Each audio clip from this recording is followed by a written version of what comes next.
So you guys should have that on your end. Give me permission. You know, the listing agent's job, the listing agent's responsibility, a lot or most of our work is done up front before the consumer ever sees the home for sale online, before anybody ever sees it in MLS, because we've got to gather the information. We got to get, you know, all the listing data information. We got to confirm things with the seller. A lot of what the listing agent's big work done is up front before anybody ever sees the listing. You know, Tatiana, to your point, as a buyer's agent, our job pretty much starts when the buyer says, this is it. This is my dream home. Let's write it up.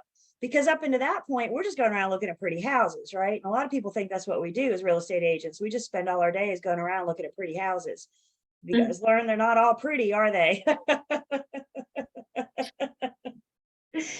But really for the buyers, again, and I know we're working with them and helping them find, but as the buyer's agent, when they say, this is it, write it up, because now we're helping them write the offer, present the offer, get them under contract, and now we are helping them get through due diligence and their inspections and their surveys and everything. So I know some agents have a preference, buyers or sellers. Some agents try to adopt a niche like first-time home buyers or luxury properties. You know, there's several different avenues we can go. So, you know, just as you guys, again, I know you're just starting in your careers and you got a whole lot of information in front of you right now. So, you know, just kind of be open, and you may find as you get going further and further that something really catches your attention. And that may be a good indication for you of what might be a good niche, something for you to focus on. So we were preparing for that pre-listing meeting, and I kind of want to take a pause from that conversation because we're going to get into all that stuff you have to do up front with the seller before you ever list it. So before we get into that, I think what I want to do next is just take some time and talk about our exclusive right to sell listing agreement. This is the document, the listing agreement that's probably used the most common. Now, it's not the only one that we have available. We have exclusive right to sell for vacant lot and land. We have exclusive right to sell for commercial. If you're getting into commercial, Kimberly, there's property management lease forms, property management agreement forms. So all, you know, most major real estate activities have a form to go with it. So exclusive right to sell is probably the most commonly used form to create agency between the seller and the firm. What we're looking at here, you see some highlights on here. These are kind of more the important points. I hope you guys, especially those that have worked with sellers, I hope you've seen this. That would be bad if not. So we have to be familiar with what's on the form. If you haven't worked with sellers yet and you haven't seen it, then you know this might be your first introduction. But we're going to spend a little time going through it and just talking about some of the major provisions. Of course, at any time you guys have questions, please don't hesitate to unmute or throw it in chat. Let me also point out in your books, starting on page 219, Tatiana, you're in chapter 9. We're looking for the major listing contract provisions section. So starting on page 219, major listings contract provisions, and going the whole way to, good while, to 226. 219 to 226 in your book also kind of goes over some of the major provisions that we're getting ready to discuss. I mentioned to you guys yesterday, I try to keep things so simple, and I operate by super simple philosophies. And another one of my super simple philosophies is, when in doubt, find out. If you don't know how to properly complete a form on behalf of a client, figure it out. You have resources available. You have a daggone real estate manual sitting in your hands right now. You have access to a broker in charge. You have seasoned agents in your office. Guidelines to complete. A lot of our more commonly used forms, including the exclusive right to sell, comes with guidelines for completing. So you can refer to that. Did you guys know, for those of you that are affiliated and members of NAR, thus members of NCAR, Did you know part of your NCAR membership is access to a legal hotline? Did you guys know that? As part of an NCAR member, we can call or email an attorney if we have a question, if we have something we want to discuss. So utilize just NCAR, it's the legal hotline. I'm not sure exactly what tab it's under. I've reached out to them before and they got back to me like that day. So, you know, I don't want to commit them to their response, but my point is that they got back to me quickly and I was appreciative of that. So make sure we're utilizing those resources. That's why they're there. I know a lot of agents, sometimes I hear complaining about member dues. And I'm like, yeah, but with member dues come member benefits. And I think a huge benefit is having access to an attorney, because, you know, any other attorney you call, what are they going to say? I'll answer that question if you send me some money. Here's my invoice, and then I'll answer that question. So that's a huge benefit right there, I think. So look at our exclusive right to sell listing agreement. Any of our agency agreements, it starts with the agreement between the seller and the firm. Remember, the firm is the one creating agency. 7 years ago, 9 years ago, I don't know, time gets away from me. The North Carolina Association of Realtors went through a lot of our forms and added these blue notes and red warnings. And they added them to draw our attention. They did not add them for us to gloss over them and say, oh, okay, there's supposed to be something of importance. It's supposed to draw our attention to make us see something. So our first blue note in our listing agreement talks about if the owner is now deceased, the tax listing or last recorded deed to the property may not accurately identify the parties as the seller. So you might be dealing with an estate, for example. So the owner is deceased, now you're dealing with an estate. The records haven't been updated to indicate that. So this is basically saying if you're dealing with a property of a person that's now deceased, it might be best that we get advice from a North Carolina attorney. If the owner of the property is a corporation, LLC, trust or legal entity, then we're noted that we should put the name of the entity. Now, the entity has to have an individual to sign on behalf of the entity. But as far as the seller, that's going to be the entity. And then it's also addressing a non-owner spouse should also be named, because we remember North Carolina is a spousal state, which means it takes one to buy and two to sell. What if an individual owned and then they got married and their new spouse isn't on the deed? When they go to sell it, guess what?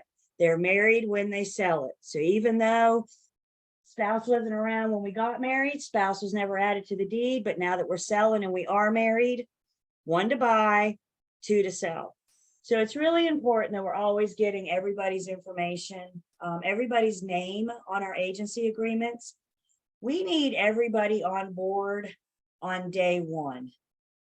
Because if I can't get everybody on board on day one to sign the agency agreement, I have major concerns if I'll be able to get everybody on board on closing day to show up to sign. And I think most of our transactions are a couple, married couple. But what about the estate that had, you know, grandma passed away and she left it to 10 grandkids and all 10 grandkids are married? Now we got 20 daggone people that have to show up on closing day, right? So I don't know about you guys, but I want to make sure we're all on the same page on day one instead of having potential hiccups on closing day. So everybody that needs to sign to convey the deed needs to be in this listing agreement. Seller represents that as of the effective date, they are a party to a listing. They are not a party to a listing agreement with another firm. So they're representing to the firm that they're not an active client. They don't have their listing activated or marketed somewhere else with another firm.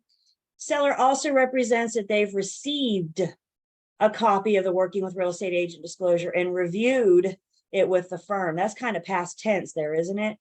This has already happened, received and reviewed, because remember, we did that at first substantial contact. So this is just another opportunity to make sure that it happened. Then we have the term of the agreement. You'll remember one of our musts in our agency agreements is we have to have an expiration date. We have to have a definite ending date.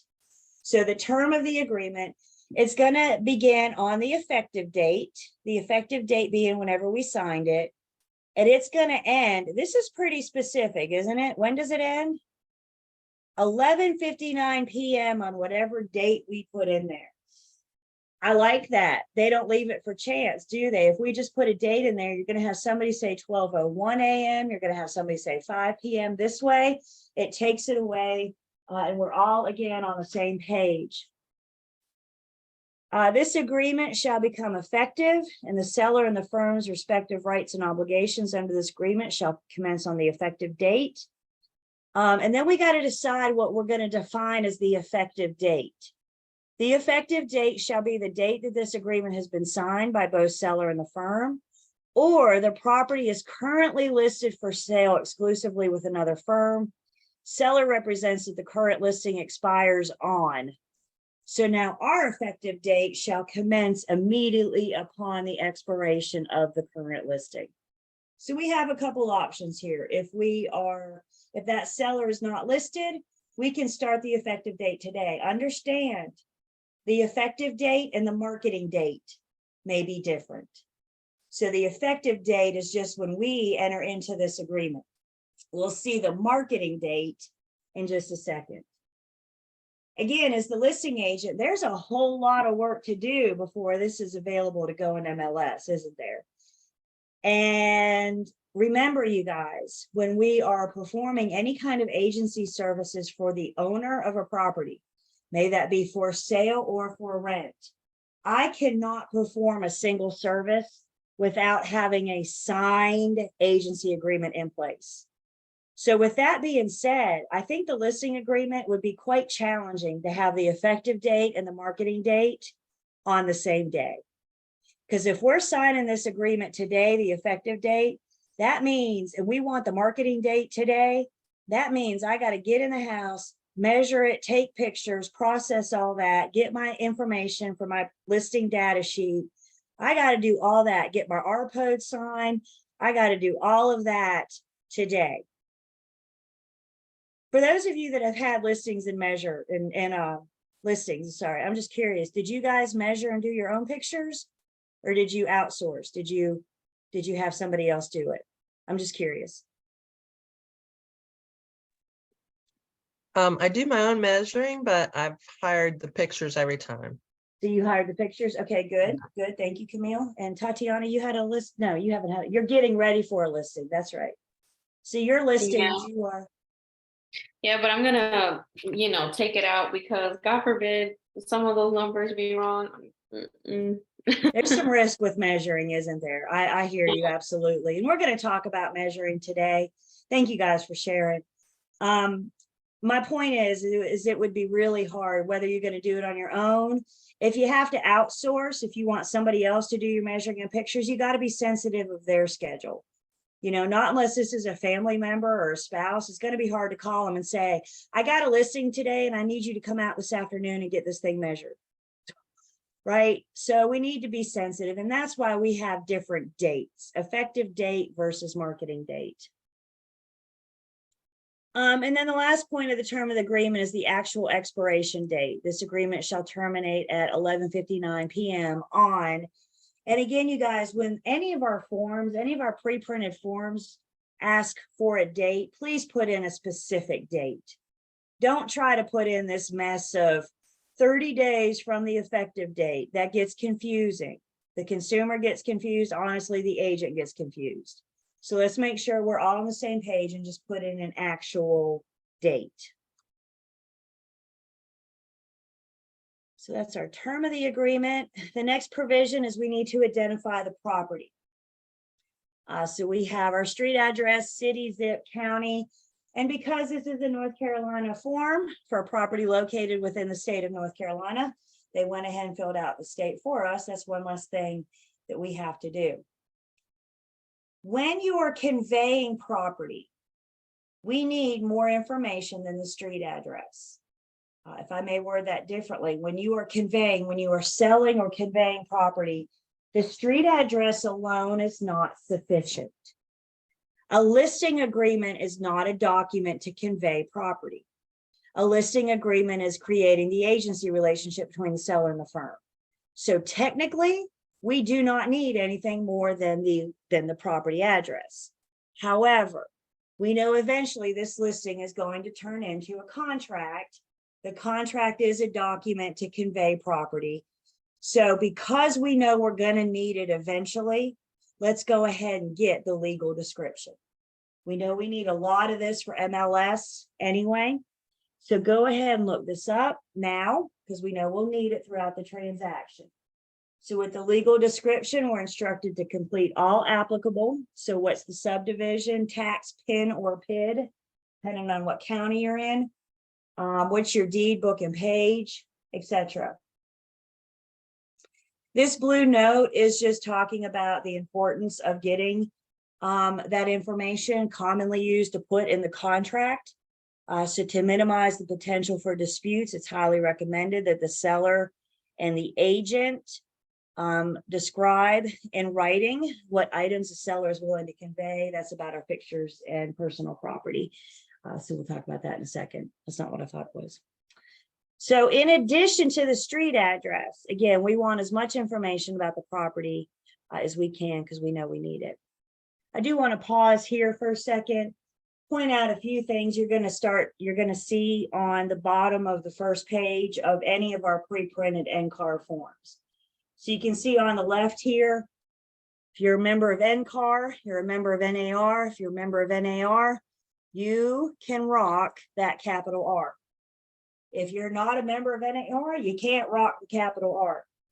NCAR provides forms to their members. If you don't choose NAR, then you need to find another source for your forms. Your firm would need to find another source for their forms. And honestly, the firm could have the attorney draft up a listing agreement for them to use, but it's not going to have that capital R. This form is provided to us by the North Carolina Association of Realtors. We also have our Equal Housing Opportunity logo.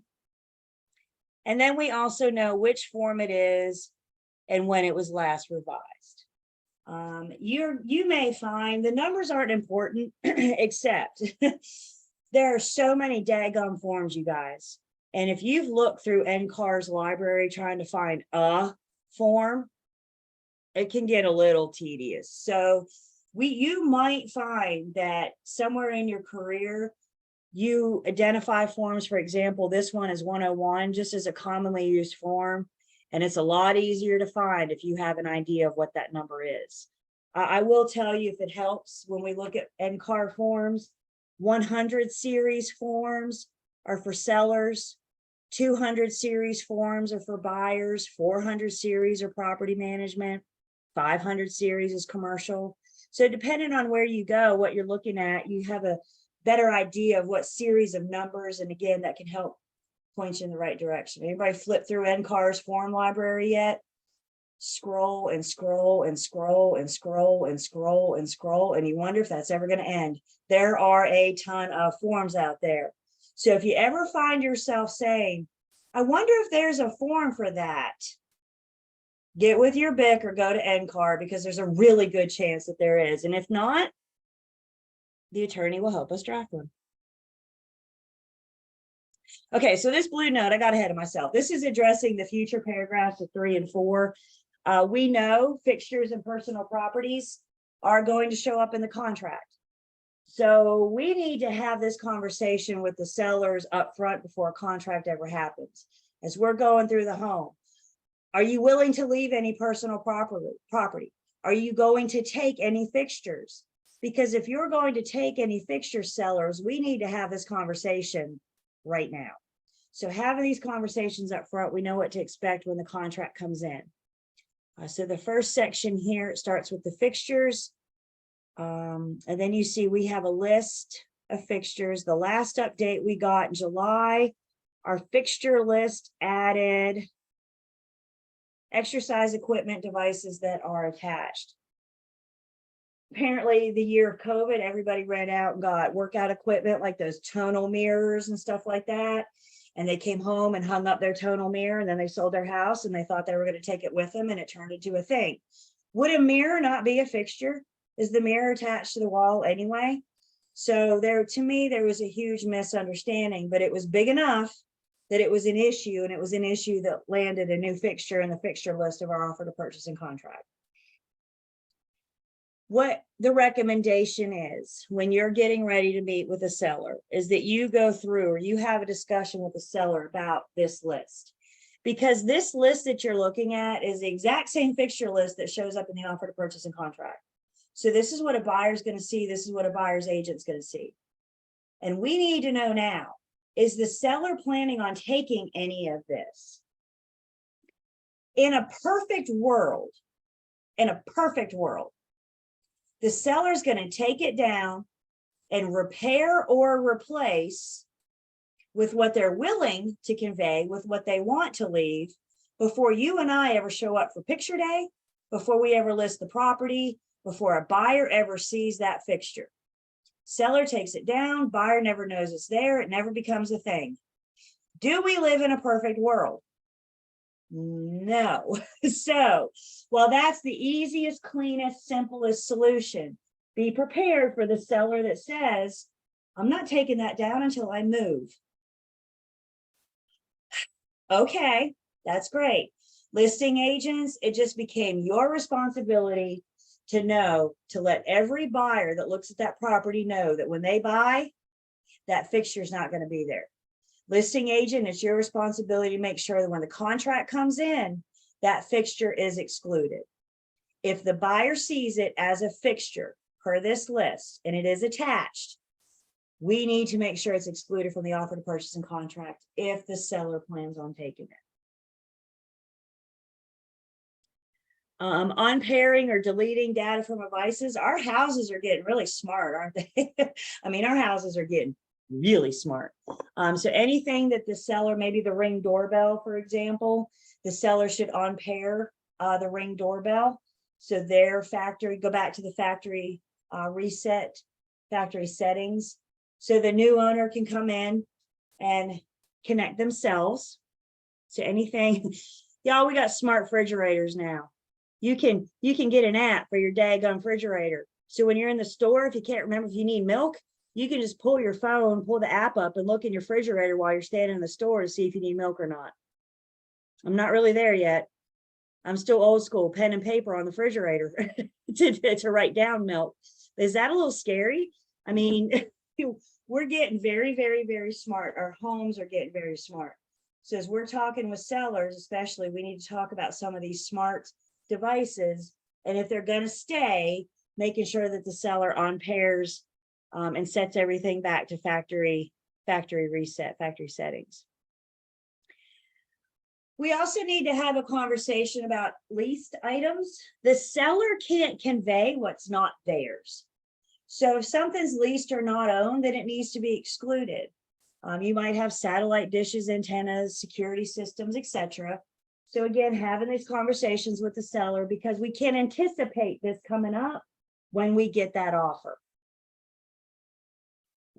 If they're going to take any fixtures that the buyer sees, any fixtures that are there at the time of listing, then we need to list these as other items that do not convey. So the following items should not convey. And then we list those fixtures. And again, listing agents, if there's anything on this list, you need to make sure that those items show up as other items that do not convey when that offer comes in. Seller shall repair any damage caused by removal of any items excluded above. They edited this sentence in the contract on July 1st. I think this is an oversight that it didn't get edited in the listing agreement on July 1st. So we don't have this match the contract right now. I wouldn't be shocked if this doesn't come out in the next update, because again, I just feel like this is an oversight. The contract now says that the seller must repair any damages caused by the removal of excluded property above in a good and workmanlike manner. So this negates the seller from, jerking the ceiling fan out of the ceiling and leaving a big hole or exposed wires hanging down.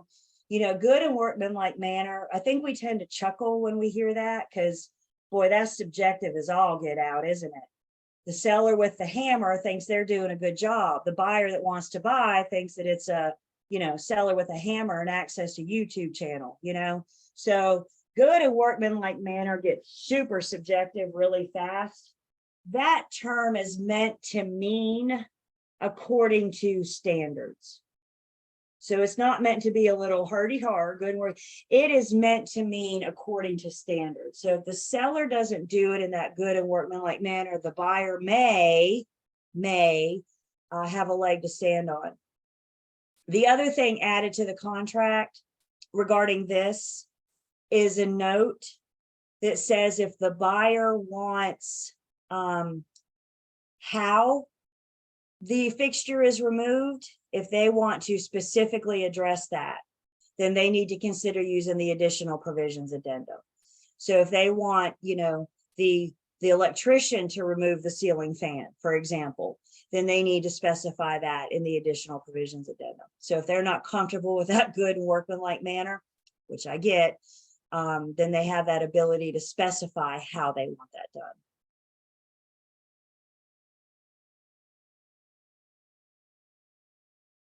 The flip side of that, fixtures, is personal property.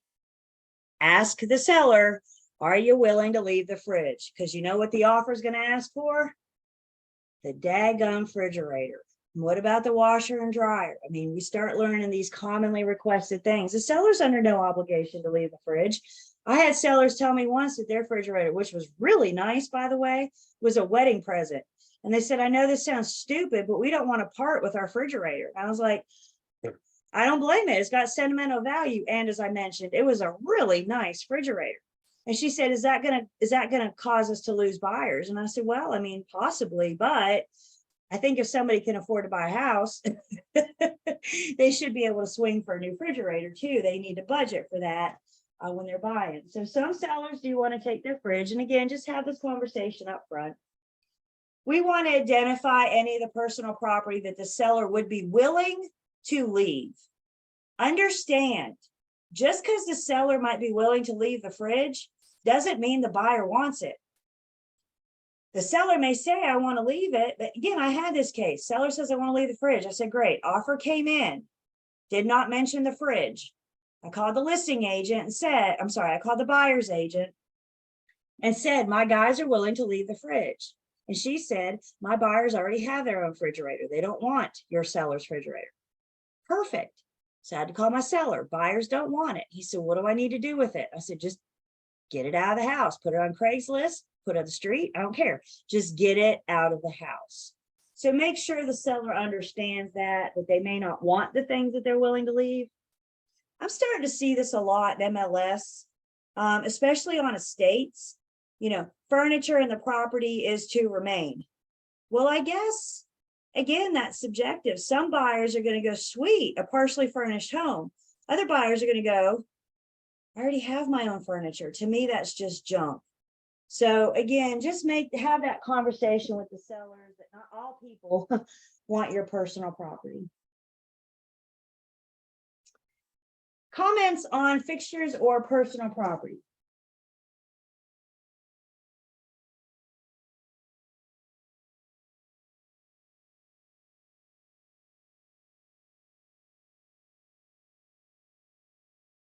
We're going to ask the seller if they want to provide a home warranty. A lot of home warranty companies will cover the seller while they're listed.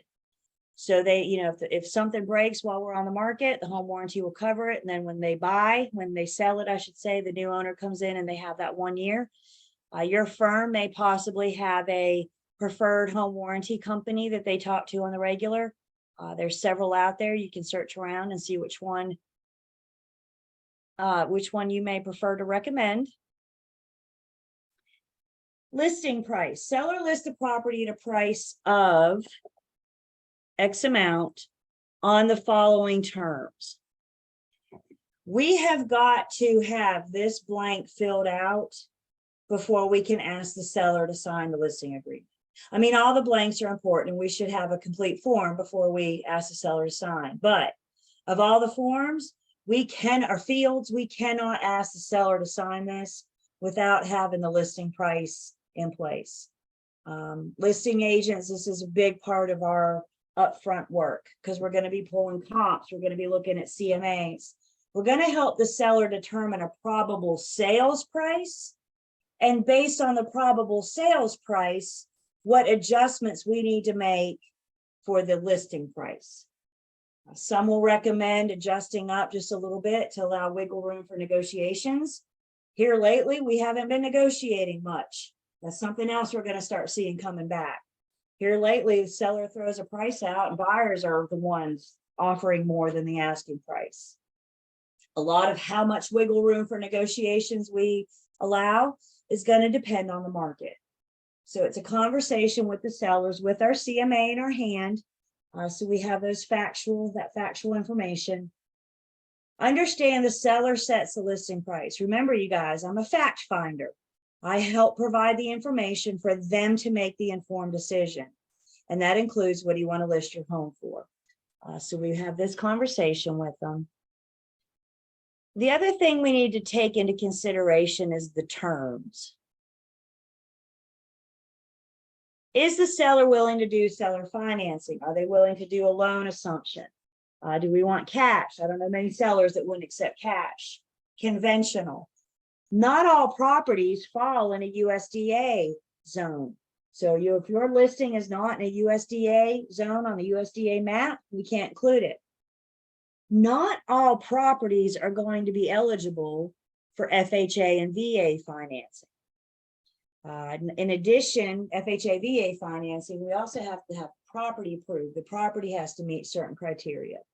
So before we promote FHA and VA financing, for example, we need to make sure that the property is eligible. You can always go to FHA and VA's websites, just Google them, and they'll give you a list of some basic understanding of things that they may not approve for the buyer. For example, if the house was built prior to 1978, we got a bunch of chipped paint around the house. FHA may not approve that. VA may not approve that. If the roof is 40 years old, FHA and VA may not approve that. So just various property conditions. Sometimes some sellers are so anti-lenders, they say, I'm only going to accept a cash offer. John's already shaking his head no. He just got up and left the listing appointment. Have a nice day, folks. I'm going to say I agree with you a little bit, John, because that's good luck finding that cash buyer out there, right? I think price point is huge. Is it a good investment property? Like, what's the type of buyer you're trying to capture?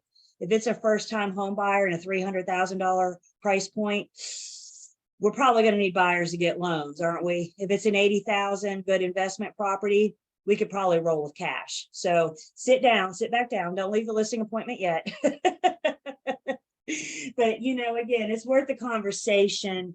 And again, make sure that we're properly promoting, we're properly advertising the terms.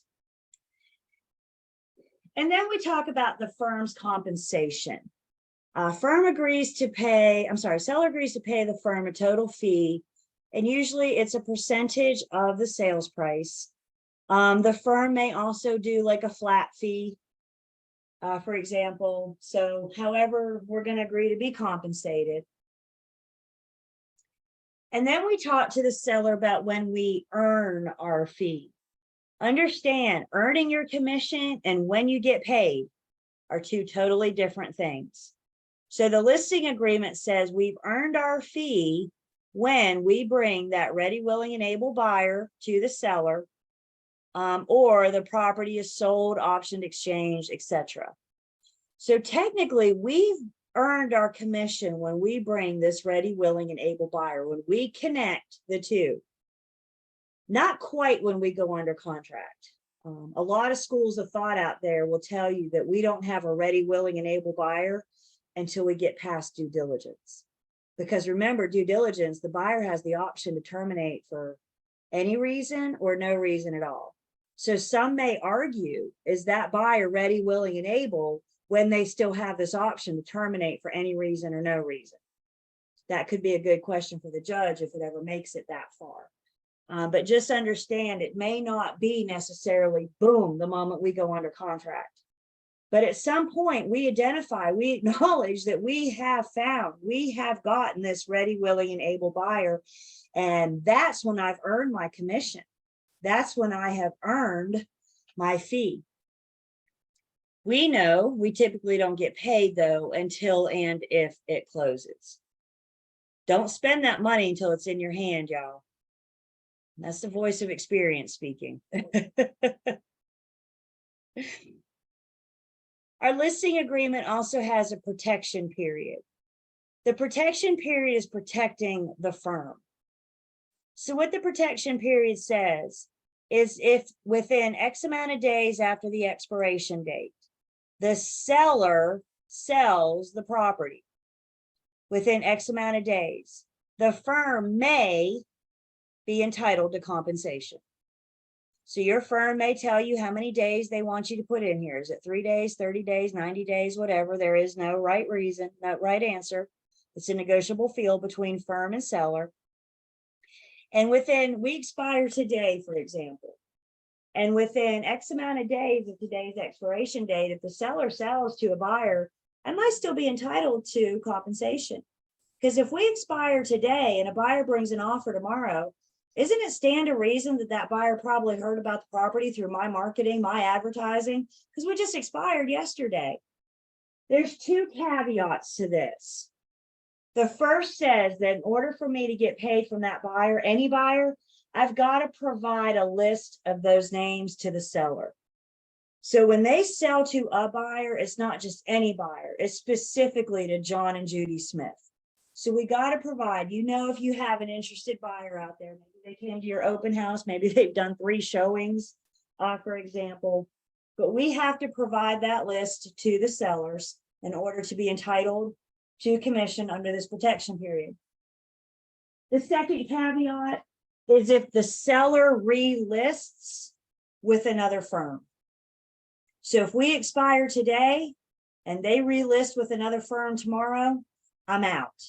Because it's always about who has the current agency agreement.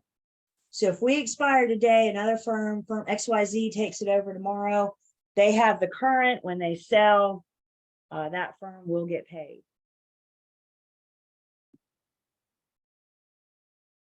So that's when our fee is earned. And then we talk about when our fee is due and payable.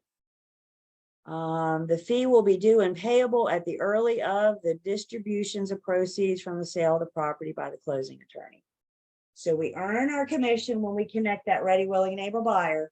We don't actually get paid until it closes. And that's spelled out in our agency agreement. Questions?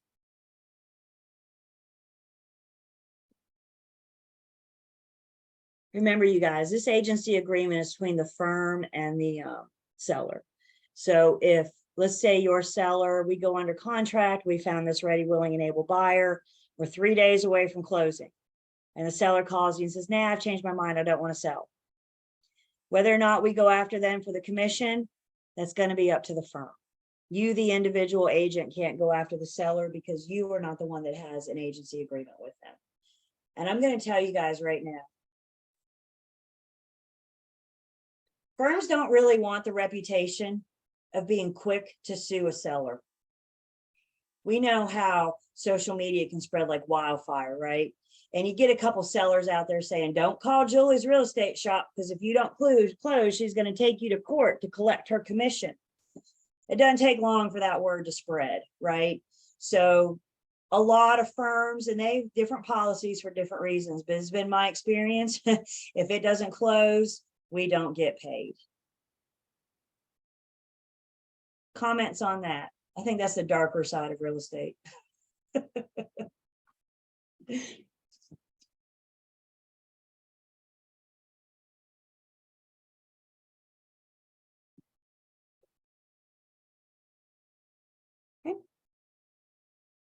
Let's see, additional compensation. We have a commission rule I'm gonna go back up just for 1 second.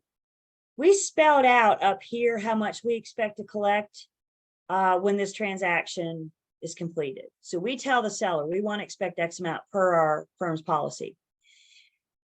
In the event that we are going to collect additional compensation, maybe a bonus, for example, a buyer bonus or a builder bonus or whatever, that's going to put us over that amount. If we're going to collect more than what we agreed to, we need to notify our principal of that additional compensation. And yes, there is a form for that. NCAR has a form called additional compensation. It's form 770 that we can use to notify the seller. We see the same provision in the buyer's agency agreement. Somebody's willing to give me a bonus for whatever reason, we have got to notify our principal. So now that we've determined how much the firm is going to pay, the seller is going to pay the firm. Now we need to determine how the firm's going to cooperate with whomever brings the buyer. Remember, the seller pays the listing firm shares their commission with whomever brings the buyer. So we got a couple options. Is the firm willing to cooperate with a subagent, a seller subagent? And if so, how much commission are we going to offer that seller subagent? Is the firm going to cooperate with buyer's agents? And if so, how much are we going to offer to pay that buyer's agents? So we talked yesterday about seller subagency and vicarious liability and all that good stuff. If the seller and the firm has a policy and the seller has to agree that we don't want to work with seller subagents, then the amount we're going to see in that field of compensation that we're offering the seller subagent is 0. And that's what we're going to indicate in MLS. Again, we're not saying I'm not willing to pay you. We're saying we don't want you. We've decided we don't want that risk. We don't want that vicarious liability. So don't bring your buyer customers. We want your buyer clients only. Julie, quick question. Please. Right. So whenever you fill in for what you're going to offer the buyer's agent, so in the top part, that person is already included in that. So it's yours and the buyer. Okay, that's what I thought. That's it. Thank you, Tatiana. So in the top part, we're going to put what the listing firm expects to collect from the seller, the whole amount. Let's make numbers up. Let's say this number is 7%. That's the most the seller can pay the firm in commission. Now, of that 7%, I'm going to keep 4% for myself, and then I'm going to offer 3% to a buyer's agent. And to expand on that, Tatiana, that 3% is what goes in MLS, because what you put in MLS is what the buyer's agent can expect to collect. Every once in a while, you'll see, for example, 6%. Guys, let's help each other out. That agent didn't understand. Because if you're advertising 6%, how much does that agent think they're going to collect when they close? 6%, which leaves you with how much? Probably nothing. So let's help each other out. Can we help our peers out? If you see something like that, I'm almost certain it's a mistake. I try to let them know. We got to help watch each other's wallets, you guys, seriously. That and getting into the habit of printing or downloading the initial listing sheet, because we've had cases where they've changed it at some point during the transaction, and come closing, the closing disclosure only says that you made 1% or whatever the case may be, and you're like, what? It said this and that, and if you don't have proof, that's what I get. find baffling. We've had that happen too. You go under contract at one rate and then they change the daggum commission. So my firm has a brand new policy, and in our transactional files, we want the MLS sheet from the day you go under contract, because that shows what the commission you're guaranteed. And if it goes down, you got proof. You have, here it is, documentation. Because what do we document? Everything. And now we're finding that we got to document this stuff too. So thank you, Tatiana, for bringing that up. And that's a sad, very sad, but it's a great point, that what we can do as buyer's agents to protect our commission. My agent was mad. He won, by the way. He got his full commission. I have no idea what he said to who. Yeah, so did we on our side too, because that happened. Good. Back Yeah. too. I mean, it's what is that? Bait and switch. That's not allowed, So when you go under contract, you may want to make a note right now. When you go under contract, run out to MLS and grab that MLS sheet. Because again, you got a date and time stamp that shows you how much commission they were offering. Nobody will look after your commission like you. So there's that. Thank you for sharing that. Anything else?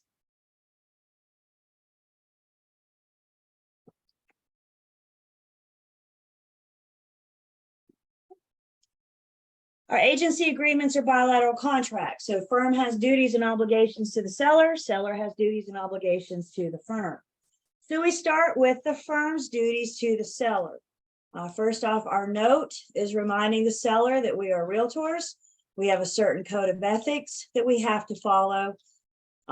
So seller authorizes disclosure. Firm also discloses whether offers were obtained by the individual agent, another firm.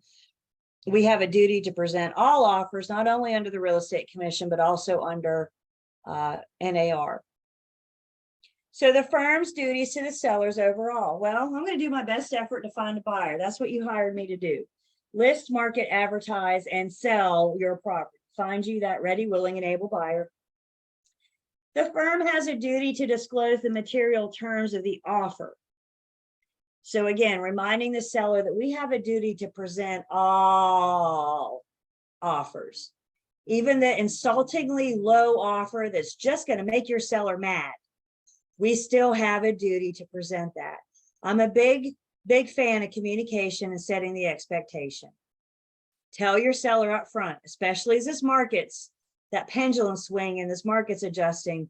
We're going to start seeing buyers trying to slip through with a low ball offer. So prepare your sellers. They're not insulting. They're not trying to upset you. They're just trying to see what they can get in for. But either way, no matter how low it is, we still present it because we present all offers. The firm has a duty to disclose material facts, and that goes through closing all offers. Absolutely. Great question.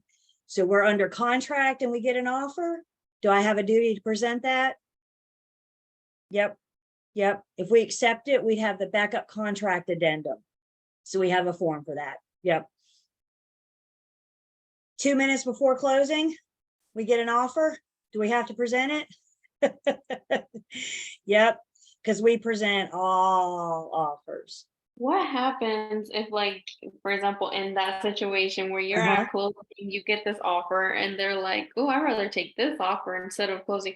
What happens to the buyer client? Yeah, that's common. No, if we're under contract, whether it's the day we go under contract or the day of closing or anywhere in between, when the other offer comes in, if another offer comes in, there's a good chance it could be better than the offer that we're under contract with. And the seller thinks, well, I'll just terminate this one and accept that one. We need to get everybody to slow their roll a little bit. And at that point, we need to advise the seller to talk to an attorney because they need to understand the legal consequences of breaching this contract. And it might be by the time they suffer the consequences of breach, they won't get more money by accepting this higher priced offer. Remember, the buyer can sue the pants off the seller for breach. They can go after him for compensatory damages, specific performance. I mean, the buyer can sue the pants off the seller. So if your seller thinks they want to terminate because they want to accept this bigger, better offer, the best thing we can do is remind them that the buyer can sell. There's a remedies paragraph in our contract, so we can even sit down and read that to them. And if they still don't believe us, then we may need to have them talk with an attorney because they understand their legal consequences for accepting one and terminating another. Murphy's Law, the one we get after we go under contract is going to be better. But again, we just need to kind of slow that down a little bit and make sure they understand how to proceed.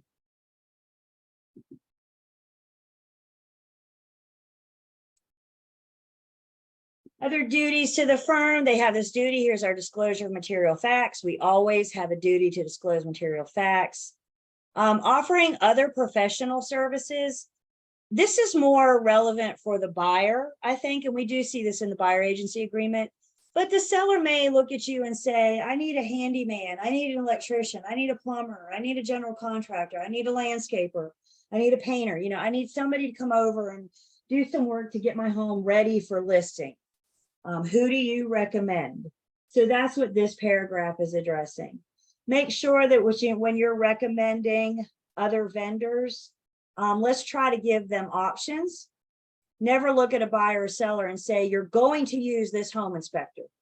Give them options. Here's a couple electricians that I've worked with in the past. Here's, you know, a general contractor.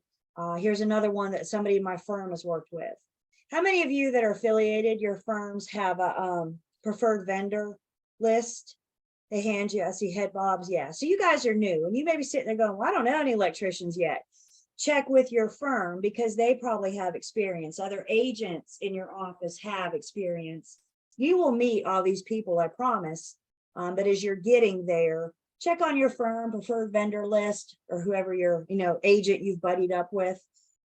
Don't send your people to Google looking for professional services. If they go Google, I need an electrician, who knows what they're going to get? So let's try to advise them with what we or others in our firms have as good experiences. The firm also has a duty to provide the agreement to the listing service. So that's the relationship with MLS and NAR NCAR. We put our listings in MLS. When you join your local MLS, that's part of your agreement with them, is that if you sign an agency agreement, you put it in MLS. I don't know why a seller would not want it in MLS, but if they don't, they probably don't need to hire you. Or maybe they talk to a limited service firm where they don't pay that a la carte to put it in MLS. So there's other options here, but if they're using the 101 exclusive right to sell and they're listing with us, it's going in MLS. That's part of our agreement with our local MLS. Here's our non-discrimination clause. It's not typically highlighted pink. It's just for our sample. But if it weren't highlighted pink, you can see it's bold and it's all caps. The agent and the firm shall conduct all brokerage activities in regard to this agreement without respect to the race, color, religion, sex, national origin, handicap, or familial status of any party or prospective party. Further, realtors have an ethical duty to conduct such activities without respect to the sexual orientation or gender identity of any party or prospective party. So reminding the seller that we will not discriminate, we will not participate in discrimination. So your seller, we talked about yesterday, may look at you and say, I don't want to sell my house to the fill in the blank of a certain protected classes, may that be religious, color, whatever. We can't participate in that. If we can't get the seller to understand that that's not an option, that we can't discriminate, the seller insists, our best bet might be to walk away. I might be like John and just get up and leave that listing appointment right then and there. Because quite frankly, I don't want to work with you if this is where we're going to be. So thank you for showing your true colors now. Saves me a lot of time in the long run. Clients cannot make us violate license law and commission rule.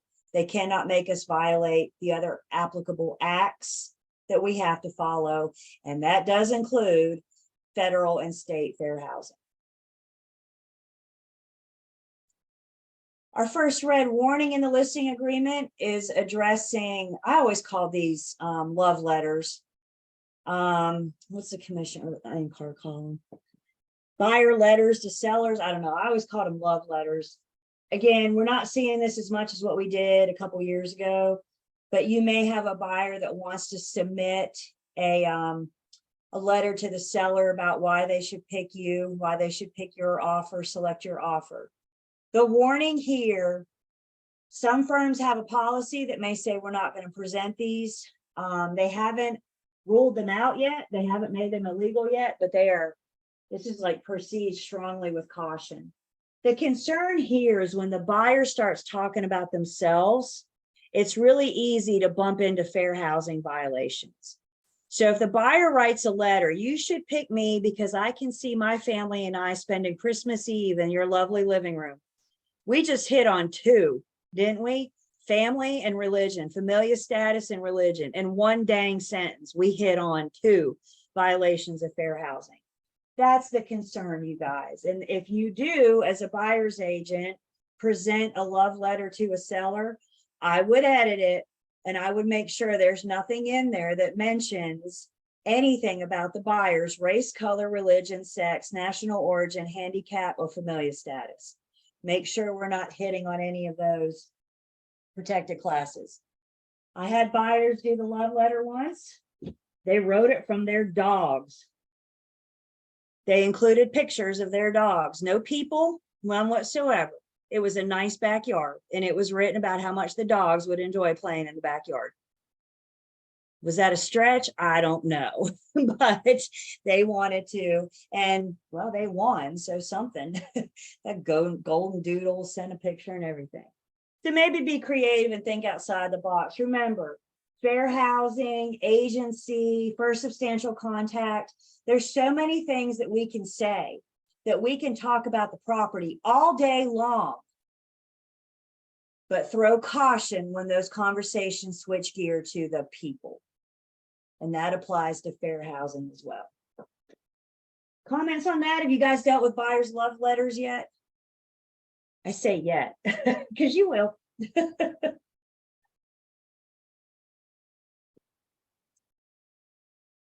This was a big deal a year or two ago, so I'm not surprised we're not seeing these as much anymore, but I still think they're floating out there. There was a time in MLS that I was seeing in the public or agent only remarks, listing agent will not present letters from the buyer to the seller. So again, I'm not seeing that much anymore. I feel like we're not doing it, but just be aware it still might be out there. Seller acknowledges that they have been made aware of each of the firm duties. So they're going to initial here saying that they know what the firm's duties and responsibilities are. Questions about the firm's duties to the sellers. This is what we owe the seller when they enter into an agency agreement with us.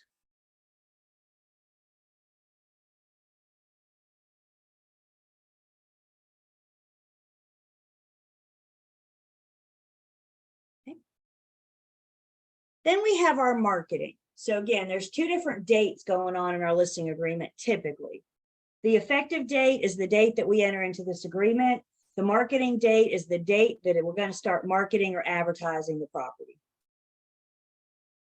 So commencement of marketing. The firm is authorized to commence marketing the property as described below on this date, known as the marketing date. The firm is obligated to present to seller any offers on the property that may be submitted to the firm prior to the marketing date.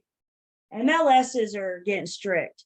I can speak on behalf of Triad MLS. I'm sure Canopy and Triangle, Wilmington aren't too far behind us.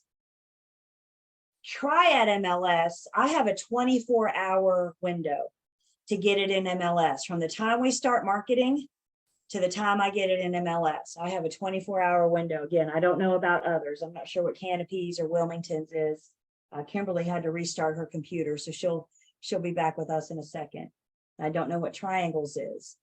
But when we talk about marketing, I mean, we're not just saying, oh, put it out on social media. I mean, we're talking about putting a for sale sign in the yard, any kind of advertising or marketing whatsoever. We cannot, per the guidelines of our MLS, we cannot market a property without having it in MLS for public marketing. This note is reminding all parties that it's in the best interest of most sellers to get the highest possible price. Maximizing the exposure of the property is one way to get that highest priced offer. So while we have to present all offers, even those that are submitted before we start marketing the property, before we start advertising it, what we may want to do is have a conversation with the seller that, okay, we have an offer, but when we market it tomorrow, we might get other offers. So making sure that they understand we want that exposure because we want to get the best offer for our sellers. and that exposure, that accessing an MLS is one way to get that best offer, most buyers, I should say. When it comes to marketing, we got two choices, and we're instructed here to initial public marketing or office exclusive, but not both. So let's talk first about public marketing. Public marketing means it's going to be advertised to the public. It's going to go in MLS. It's going to be out there for the entire world to see, all of your advertising and everything. Public marketing may include coming soon advertising. Coming soon, the listing's not active yet. We're trying to create hype. We're trying to create excitement about the listing that's going to come on tomorrow or Wednesday or next week. Again, MLSs might be different. I'm not sure. Triad MLS allows us to do coming soon for 7 days. So Triangle, Wilmington, Canopy might be different, but we're allowed to do coming soon. MLS has a coming soon form that we need to download from the MLS. You can get it straight from the MLS. You and your seller sign it, and then it is put in it as an MLS attachment. So any agent that can see it can see that we've acknowledged this coming soon, tells us when we're actually going to market it, when we're going to date it. If you're going to do coming soon advertising, we cannot allow showings. It's not active yet, and we can't allow showings until it's active. Have this conversation with your sellers, because guys, there are buyers that will pull up in the driveway, knock on the front door and say, can I come in and see your property? First off, we need to make sure our sellers are staying safe and not letting strangers in their house. But second off, they need to understand that the answer to that is no, you cannot see it until it's active. So coming soon, no showings. Could you present or consider an offer that comes in during coming soon? Could you have an offer that comes in during this time? Sure. Yeah, it would just have to be a sight on scene. So again, that depends on the property and the price point, right? A lot of houses were selling that way. Welcome back. Can you hear us now? Good. A lot of properties were being sold that way. That's how investors were scooping them up the last couple of years. They were going after the coming soons. They never made it to active. They went straight from coming soon to under contract. So again, making sure you're familiar with the coming soon laws of your local MLS if you're going to market it this way. If we're going public marketing, we need permission from the seller to put signs in the yard. Not all sellers want signs. Some sellers really don't want their nosy neighbors to know that they're selling. So we have to get permission to put the sign in the yard. Are we going to conduct an open house? This doesn't say I'm going to do what, just says, could we? Not all homes make good candidates for open houses. I had an agent tell me once that if you have to tell buyers to make more than 5 turns, it's not a good candidate for an open house. Because remember, you need directional signs for all of that. So not all homes are a good candidate. Not all agents do open houses. Not all sellers want open houses. Are we going to advertise other than the internet? Remember, print media is still around. It's not all online. So are we going to do anything other than the internet? And then, of course, we have to address internet advertising. Make sure your seller understands before you show up for picture day that the inside of their home is going to be on the World Wide Web. Make sure they understand that. We should be encouraging our sellers to put away personal effects anyway, because it's really hard for a buyer to imagine themselves living there when they're looking at pictures of your kids. So we want the personal effects put away. We want a buyer to walk into a space and envision themselves there and their family there. But particularly having this conversation with sellers before we show up to take pictures. You know, I'm taking pictures of the space, but unfortunately there's stuff in the space. So we don't want people scoping the place out, trying to decide if it's worth coming back and robbing later. We don't want, we don't want too much exposure to kids online, you guys. So have this conversation about what it means to put the property on the internet. And when I said the other day, you put it in MLS, or yesterday, you put it in MLS and it goes to thousands of websites, I am not exaggerating. There are thousands of websites that pull that listing from the MLS. If for some reason the seller doesn't want internet advertising, then we have a form we need to complete with them that basically excludes internet advertising. So again, there's a lot of forms out there, you guys, but if we're familiar with our listing agreement, our contract, our buyer's agency agreement, when a need to use a form comes up, it'll let us know.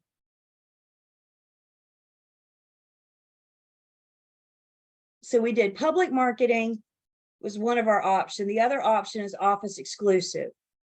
Office exclusive means it's just exclusive to who? The four walls of my office. This doesn't say my firm. So I have multiple office locations. Can I run down to Wilmington or Winston or wherever and tell somebody in my other firm about this listing? No, it's just limited to the office. So the four walls of our office are the only people that we can discuss this listing with. You can't talk about it with the home inspector or your buddy or whatever, because that would be public marketing. So you may choose to do office exclusive. A lot of times this might be, for example, two agents in the office. I have a buyer client looking for this. I have a seller that's getting ready to sell that. So it might be just our conversation at the office. We connect the two anyway before we ever list it. If we can sell it without listing it and do an office exclusive, just keep in mind, again, as we previously discussed, we're not publicly marketing. Thus, the seller's not going to get all the offers from all the buyers. The seller's only going to get offers from our buyers within our office.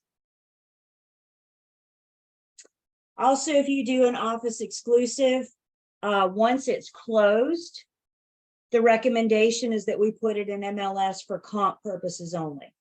So that way we have that listing. Other agents could use it for a CMA. Appraisers could use it for their sales comparison approach for their appraisal. Questions on that? Office exclusive.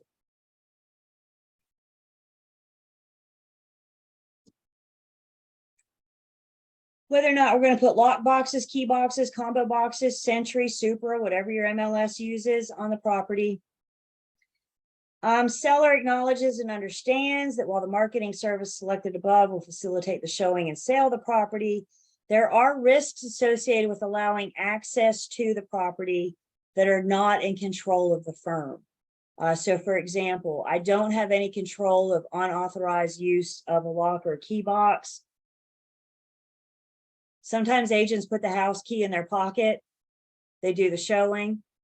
They leave the house. They get home 5 hours later that night, clean out their pockets to go to bed. And what are they standing there with in their hand? The house key. So make sure you return the keys. And they didn't do it on purpose. They just get busy and things happen. However, until it's returned, we don't necessarily know where the key is, right? So unauthorized use of a lockbox, combo box. I don't know your firm's policy on what they use. Just be cautious, especially if your firm uses combo boxes on an occupied property. Because once you have that combination, you have access 24/7. Don't let your buyers look over your shoulders when you're putting the combination in. Don't give the code to your buyers. I've been hearing this a lot lately too. The agent's too busy to show, so let me just give you the code and you tell me what you think. That makes me mad. I can't imagine how the real estate commission feels about this. That's why they have us, you guys. Don't let your buyers go without you. We don't have control of the visitors during the showing or an open house. We know during showing, buyers agents should be with their buyers, but as we just learned, that's not always the case. What about an open house? And an open house, I'm not able to follow everybody around the house. So I don't have any control of the people that come to an open house. We want to keep everybody protected and safe and the seller's stuff. So have this conversation with them about an open house. If it's out and it can easily slip into a pocket, put it away. Prescription meds in the bathroom cabinet or the kitchen cabinet. You know where people look for meds? You know where people keep their meds? In the medicine cabinet or the kitchen cabinet. So where are people looking for meds looking? In the medicine cabinet and kitchen cabinet. Have your seller take those out. I'm not following buyers in the bathroom to make sure they're not going through the medicine cabinet. Weapons, jewelry, anything of value. And again, you guys, I hate to say this, but sometimes people go to open houses to scope the place out and see if it's worth coming back later and robbing. So even if it's not something small that can walk away, we don't want the sellers to flaunt what they got.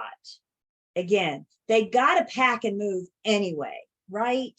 So let's get them started on this now. I'll leave you with one quick story and then we'll go to break. There was, have you guys found we have several like closed Facebook agent pages yet. So there's like Triad Real Estate Agents and there's, I don't know, there's a couple other closed. There was a story going around a couple years ago from numerous of agents saying that there was a couple coming in and out of open houses and stealing, are you ready? Ice cream from the freezer, the deep freezer in the garage. They were going into open houses. I see y'all's face. I know. They were going into open houses, especially their preferred were these deep freezers in the garage where they could just open them up, grab a big half-gallon of ice cream, put it in their bag and go. Why do people do what they do? I have no idea. But one benefit of those closed Facebook group pages, we made each other aware. We made everybody aware of that couple. And I haven't heard about them. I think they were just bored, honestly. I mean, ice cream's kind of like it could have been worse, right? How's it not melt in their purse, you know? Okay, so people, that's people. All right, so let's go ahead. Let's pause here. Go ahead and take a break. Let's take 10. So I got 10:20, so we'll come back at 10:30 and we'll keep going on our listing agreement.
Welcome back.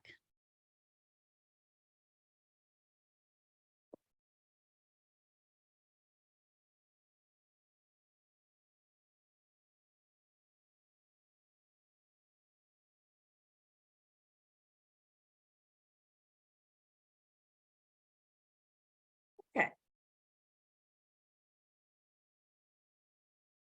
So we're still in our seller acknowledgements. They acknowledge that we have no control over unauthorized use of the lockbox. We have no control over visitors during or after a showing or an open house. Again, so many stories come out, and it just buyer's agents have the conversation with your buyer once we're under contract. They shouldn't be going to the home without you. Even though they're under contract to buy it, it's not their house yet. Some people would call that trespassing if the buyer just showed up whenever they wanted to and started poking around the property. So it's worth having the conversation with your buyers. Let's see. Inappropriate use of information about the property placed on the internet.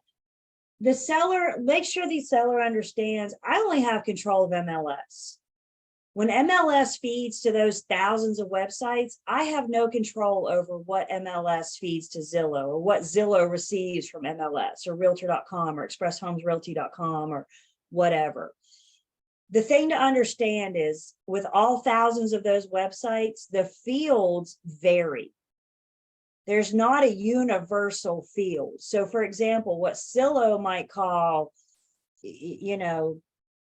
status, MLS might call active, under contract. I mean, the fields just may not line up. So Zillow takes it the best that they can. And there may be some hiccups. There may be some blemishes. I mean, even just around MLSs. My firm's member of Triad MLS, we're also a member of Canopy MLS. And those two MLSs, when it comes to input, are totally different. So the fields amongst MLSs don't even line up, not alone when those fields are fed to other sites. So again, once they leave MLS, I have no control or limited control over that. Or then information placed on the property by the other than the listing service. Seller acknowledges and understands that neither the firm nor the agents have any control over information about the property that's been placed on the internet in connection with the property, whether through a listing service, including but not limited to photographs, and that any information will not be removed. Seller agrees seller is solely responsible for securing all seller valuables such as cash, jewelry, firearms, medications, tools, etc.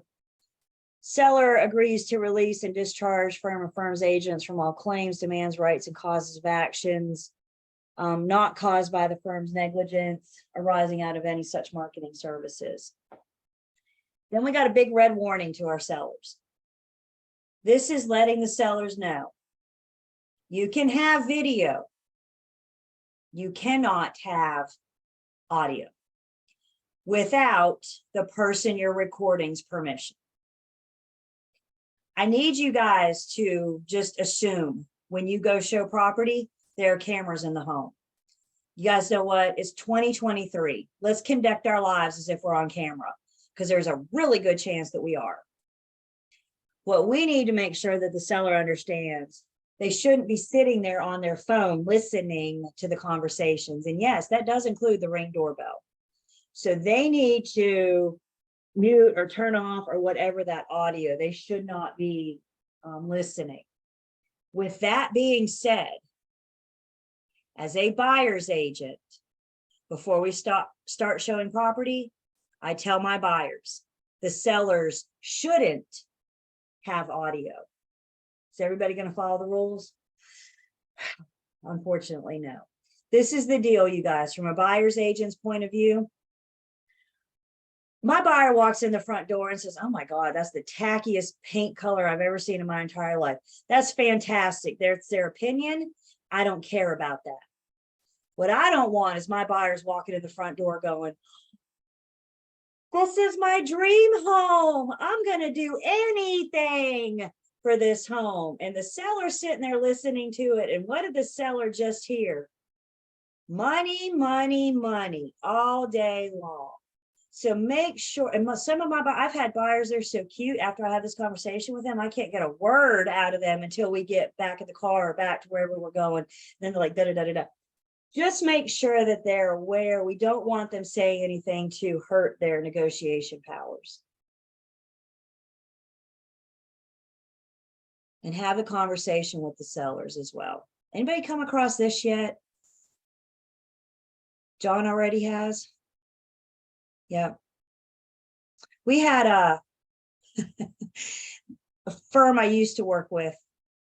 We had sellers. I guess they couldn't get in touch with the listing agent, so they called the broker in charge. And I happened to be sitting in the office with the broker in charge when they called.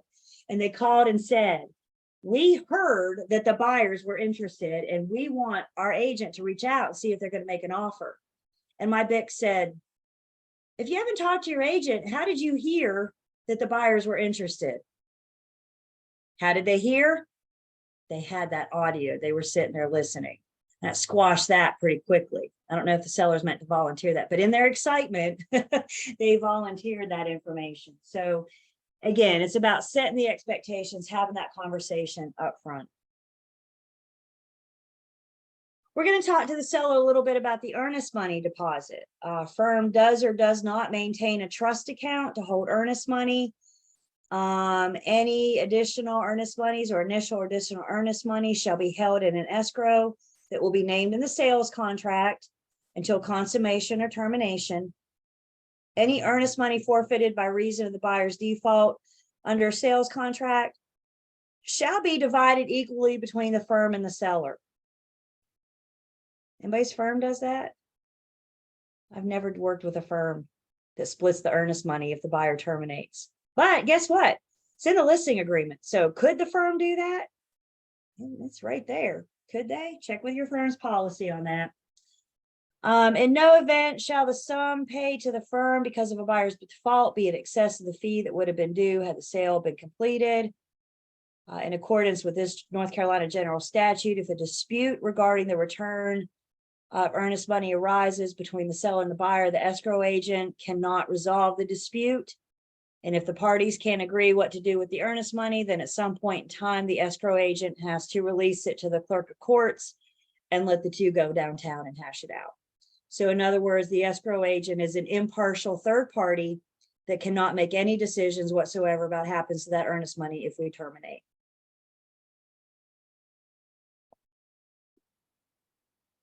The seller has to make some representations to the firm. These are similar seller representations we're going to see the seller making to the buyer when we go under contract. So one thing that the seller has to represent is their ownership. How long have they owned the property? They've owned it for at least 1 year, for less than 1 year, or they do not yet own the property.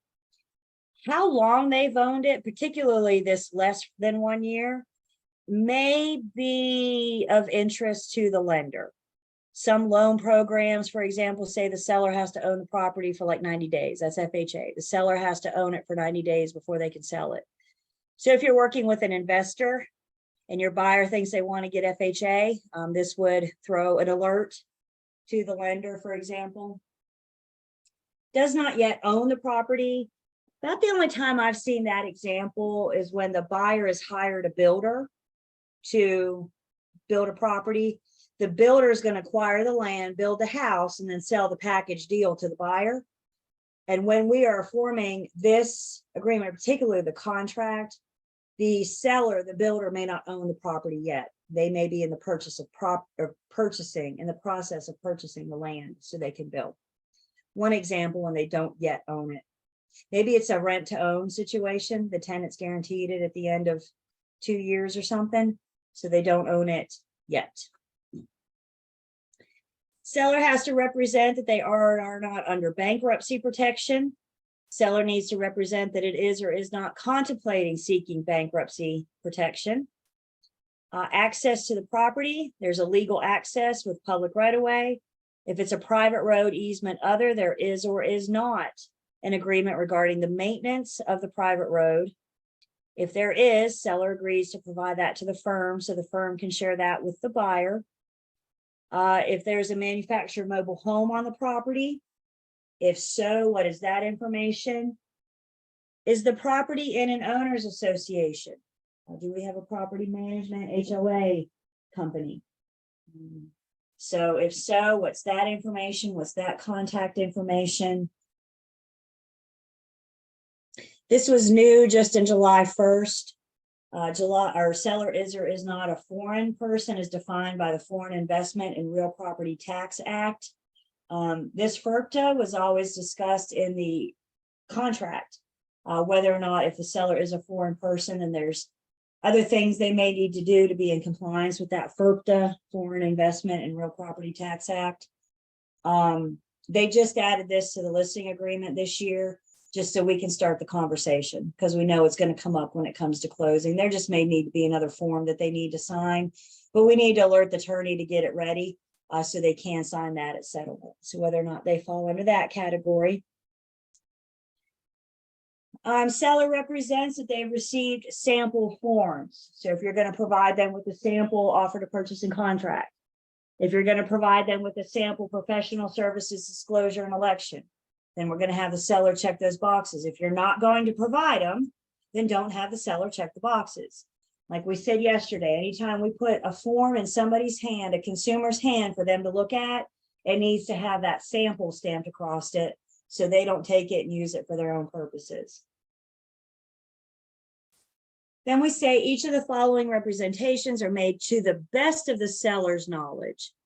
Is the property in a flood hazard? Property is or is not located in a flood hazard area. Seller does or does not currently maintain flood hazard insurance. We talked about synthetic stucco. The property has not been clad previously in EIFS, synthetic stucco, unless otherwise disclosed. Is or is not a termite bond on the property? If so, it is or is not transferable. And then we ask the seller for their current liens. And I have a place here for 1, 2, 3 outstanding liens. Lender's name, approximate balance. I'm not looking for the penny, but approximate balance in the contact information. We need to see these approximate balances early. Because if their approximate balance of their first loan and the approximate balance of their second loan and the approximate balance of their third loan, that starts adding up, right? And if that starts adding up and we're getting to a point where it adds up to more than what we think we can sell the house for, your little red flag needs to go up. We could be dealing with a short sale, foreclosures. The seller have money to bring to closing. So at this point, this is why we're asking, and guys, this gets awfully personal, awfully fast, doesn't it? I mean, presumably I just met this seller and I'm already busting out with what's your debt on the property. We got to do some of this stuff now so we don't have big surprises on closing day. Do you guys want to have this conversation now or find out from your seller the day before settlement that they don't have money to bring to settlement tomorrow? That's a question I can't really answer for you, but I think most of us are going to want to have this conversation up front to make sure that the seller can afford to sell.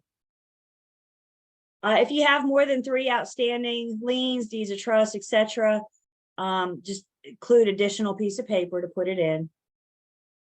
Seller is current on all payments for the loans identified above. So the seller is going to represent, yes, this is my debt and I am current. Seller is not in default on any of the loans numbered above. There are not any liens secured against the property, except those that the seller basically agrees to pay at settlement. There are not any judgments against the property. There's nothing to violate the UCC, Uniform Commercial Code, that addresses personal property. And then any information, including balances from anything above, so from 2 through 6 above. So again, we're getting pretty personal pretty early with the seller, aren't we? But it's important we have these conversations up front so we know, and the seller knows, we can best prepare them as well. Seller needs to represent that there are not any leases on the property. Seller agrees to promptly provide a copy to the firm of any leases or written statements. If the property is managed by someone other than the seller, we want the name of the management company. Has there been an FHA appraisal on the property in the last 4 months? It does say 4 months. FHA appraisals will follow the property. I've always heard for 6 months. So I guess 4 months, just making sure we're within that compliance. Special assessments, there are no special assessments other than those we're going to list here. Remember, special assessments can include government special assessments to improve the property. It could also include a special assessment from an HOA. So just make sure we cover both of those. Fuel tanks, there is or is not a fuel tank on the property. If yes, complete the following. And you can see I have opportunity to describe 2 tanks. If you have more than 2 tanks, just include an additional piece of paper. So for each tank, we're going to say it is or is not currently in use. It's owned or leased. Where is it located, above ground or below ground? What's in it? Oil, propane, gasoline, refilling schedule, name and contact information of fuel vendor. Again, we see this exact same thing. We go through that little exercise on tank 2. We see this exact same thing in the contract. So we get this now knowing we're going to have a contract coming soon. Tanks, this was just new last year, so 2022. Tanks included in the sale. Any tank described above that is owned by the seller shall be included in the sale as part of the purchase price, free of liens, unless excluded in our fixture paragraph above. Seller may use the fuel in the tank through settlement, but may not otherwise remove the fuel or resell it. Any fuel remaining in the tank shall be included in the sale as part of the purchase price, free of liens. Would it shock you guys if I told you this has had buyers? Fuel has had buyer and sellers in court because the sellers want to take their fuel. The buyers say fuel tank should come with fuel, and it's turned into a thing. So the result is we've changed our listing agreement and our contract, and it says that the seller needs to leave whatever's there, and it's considered part of the purchase price. You're going to come across a seller, you go to list their home, and they're going to say, I just spent $800 filling that 2 weeks ago. Am I not going to get my money back? Can I not say, fine, we'll tack on $800 to the sales price so you can get your money back for your fuel. We get kind of petty at the end, don't we? Sometimes buyers and sellers can get petty at the end. And even if that means haggling over a couple $100 of fuel. So this is why we see stuff like we do in our contracts to hopefully eliminate that. Sellers advised to consult with their fuel provider to discuss in the manner in which the tanks can be refilled or transferred for closing. Seller's use of the fuel is subject to seller's obligation to provide those working existing utilities through closing. So we'll see that obligation in just 1 second. New this year to our contract, off-site and or separate septic lot, boat slip, garage, parking space, storage unit. Sale of the property will or will not include any off-site items such as separate septic lot, boat slip, etc. So the sellers to disclose whether or not it does have an off-site item. We also see that in the contract now. If you haven't taken 302 yet, you will see that. Governmental compliance, seller warrants that the property is not in violation of law, ordinance, permits, or governmental regulations. Except for the following. So if there are any governmental concerns, the contract says now that the seller should disclose anything that doesn't fit in governmental compliance. If the buyer discovers anything before settlement and the seller refuses to address it or correct it, it could be an out for the buyer, and it specifies they'll get their earnest money and their due diligence back. So for those of you affiliated, did your firms offer you some forms training when these new forms rolled out after July 1st? Yeah, so hopefully they spent some time with you, particularly in 2T, and our offer to purchase and contract about this new governmental compliance paragraph. The reason all this was added to the listing agreement was just to start the conversation. Start now having the conversation with the seller about, look, all you have to do is disclose that something's not in governmental compliance. You still don't have to fix it. But if you disclose it, you can't give the buyer an out. So does the seller have to disclose? No, they don't have to disclose anything. But understanding with this, that if they don't, it could give the buyer an out. So give your seller their choices. They have options.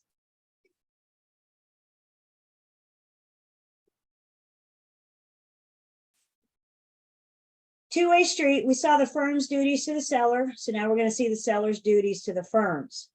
Seller agrees to cooperate with the firm in the marketing and sale of the property, including but not limited to. Seller is going to provide their seller disclosures. So it spells out the RPOs unless exempt, the MOG unless exempt, the lead-based paint on anything built prior to 1978. We're getting ready to talk more about seller disclosures, all three of these, in just a little bit. Red warning was added this year. Seller understands that if lead-based paint disclosure is required but not given to the buyer prior to seller's acceptance, buyer may be obligated to purchase the property under, may not be obligated to purchase the property. So again, if your seller's dragging their heels on completing the RPOs, let them know if they don't provide it, this could be an out. They could offer an out for the buyer. So seller's duties, provide their seller disclosures, making the property available for showing, and that does include working in existing utilities at reasonable times and upon reasonable notice. Has anybody ever, have you guys ever sold a house? Anybody ever sold a house?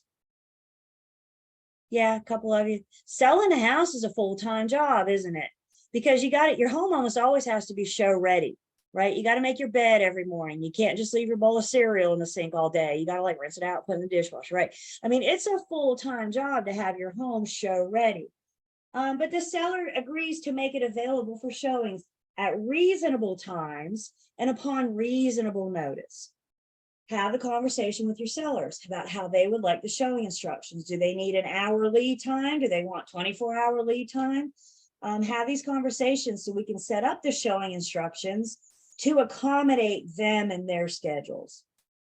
Since 2020, we've been dealing a lot lately with sellers that work at home. So maybe they require more notice. Maybe they say seller will be there during a showing because they got to like earn a living, you know? So just try to be as accommodating as we can. Seller agrees to provide the firm as soon as reasonably possible copies of any restrictive covenants, bylaws, articles of incorporations, owner association statements, title insurance, attorney's opinions, any of the documents that are necessary to aid and assist in this transaction. Seller's going to assist by providing the firm. This is addressing their title insurance policy. They agree to allow that information. The attorney may need that information to do various things. They agree to provide the information that the attorney needs. Remember, the buyer hires the attorney, which means the attorney's client is the buyer. And as the attorney's buyer client, their big responsibility is to make sure that their buyer client gets clear marketable title. So if the attorney comes across anything on the title search, the seller is agreeing to work with the attorney to correct it, to make it right before settlement, so the attorney can do their job by delivering that clear marketable title to their buyer client. Seller agrees to immediately refer to the firm all inquiries or offers it may receive regarding the property. So if somebody shows up, if the seller's outside on Saturday working in the yard, and a buyer shows up and says, I want to ask you about the property, the seller's going to refer them to the firm. That's why the seller hires us. They want us to do the communication, or should want us to do the communicating. Sellers has to execute and deliver a settlement general warranty deed, conveying fee simple marketable title. That includes legal access to the public right of way, free of all encumbrances, utility easement right of way on violated restrictive covenants, if any. Seller represents that they have the right to convey the property. There are no circumstances that would prohibit them from conveying the property. If we're dealing with a short sale or a potential short sale, we're told to use Form 104 as an addendum to the listing agreement. That's the short sale listing addendum that addresses specifics of this short sale. Providing form in a timely manner, any information necessary to enable the firm to prepare an estimate of the seller's net proceeds. helping the seller figure out how much are you going to get when you sell it. It's a pretty big responsibility of the listing agent. Very common question of the sellers, understandably, when you sell my house, how much am I going to make? And as agents, we're going to help them crunch those numbers. We're going to talk more about Seller Net. We're actually going to work at a Seller Net worksheet, look at a Seller Net worksheet in just a bit. Home inspection. Some sellers want to get a pre-listing home inspection. It's not as big and involved as the buyer's home inspection, but it does allow the home inspector to go through the property and find anything major. Maybe the seller wants to consider addressing that before we list. Photographs and other materials. This is pretty much letting the seller know that when I come into your home and take pictures, those pictures are my property. So the photos and the videos and everything, even though they're of the seller's home, they belong to the firm. If you're going to list a property that another firm has previously listed, you cannot use their pictures and videos. There's copyright infringements. You need to go out and do your own work. Go out and take your own pictures or hire your own photographer. Additional terms and conditions. This is kind of the catch-all. Anything else that the firm and the seller agree to that's not listed in this agreement, we can put here. One thing, for example, I've seen in here, let's say the listing firm has a suggested listing price and the seller says, no, I want to sell it for more than that. So maybe what we do is start with the seller's list price and we put in here something that says, we'll have it at this for 2 weeks. And after 2 weeks, we don't get serious interest. We're going to drop the price to now what we think. We tried it your way, seller. It didn't work. So now let's see what happens when we put that, our suggested listing price. So if we have any kind of agreement, that's one example of something I've seen there. Have you guys used this for anything yet? Other examples we may have to go in here? Not yet. Pretty much whatever we agreed to that's not in here. Then we explain dual agency. This is a great opportunity for us to better understand dual agency. This is dual agency as is explained to the seller. They understand the potential for dual agency will arise if a buyer who has an agency relationship with the firm becomes interested in the property. Then it goes on to talk about how the firm is going to act. Disclosure of information, even though we're in dual agency, these person working with the seller is still not going to disclose their confidential information, such as their price, term, or motive. Even though we're in dual, we're going to keep that confidential. We kind of spell out the firm's role as a dual agent, what that means to be a dual agent, doing away with advocacy, basically. What's the seller's role with a dual agent if we go into dual agency? Again, use the forms to help you put words in your mouth. Don't sit down and read to the seller. Nobody wants that. But use the forms. Be familiar with this so you put words in your mouth and have these conversations. Then it goes on to explain designated dual agency. And then we got to get everybody's or the seller's authorization. And you can see here, if I can get it all on the same page. Seller, let's see, authorization and direction. We need to get the seller to sign one or the other. Either the seller authorizes the firm to act as a dual agent. Uh-oh, are you guys there? Yeah, okay.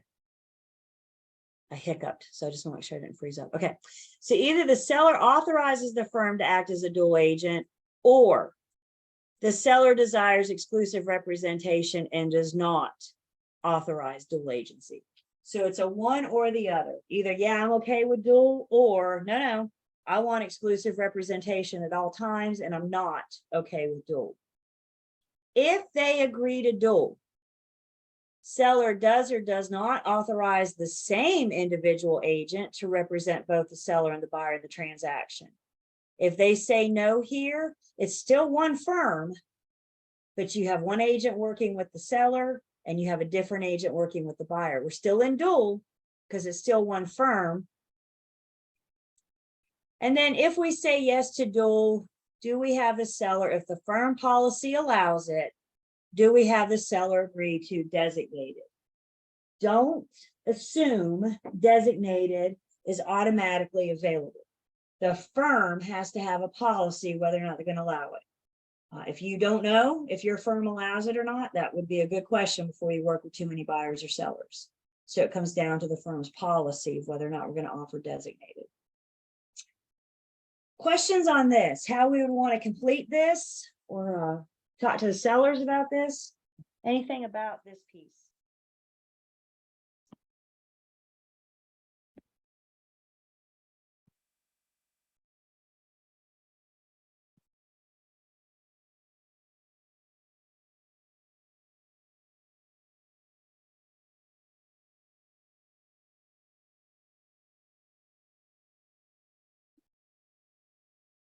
Termination, breach, mediation, attorney's fees, any legally binding contract is going to have the remedies. What if one party breaches? So seller acknowledges that this agreement constitutes a binding exclusive contract between seller and firm. Sellers withdraw from this relationship between seller and the firm. Seller's execution of listing agreement with another firm could have the seller in breach. If the seller's in breach, the firm will be entitled to pursue all remedies available to the firm. This does not say that the firm is going to sue the seller in the event of the breach. This says the seller or the firm has the right. They have that right to pursue. Are they going to do it? I don't know. It's up to the firm's policy. If a dispute does arise, we're going to try to go through mediation to settle this. If we have to pay attorney's fees, basically the losing party is going to have to pay both attorney's fees. Getting close to the end, we have a wire fraud warning. We see a wire fraud warning here. We see it in the buyer agency agreement. We also see it in the offer to purchase and contract.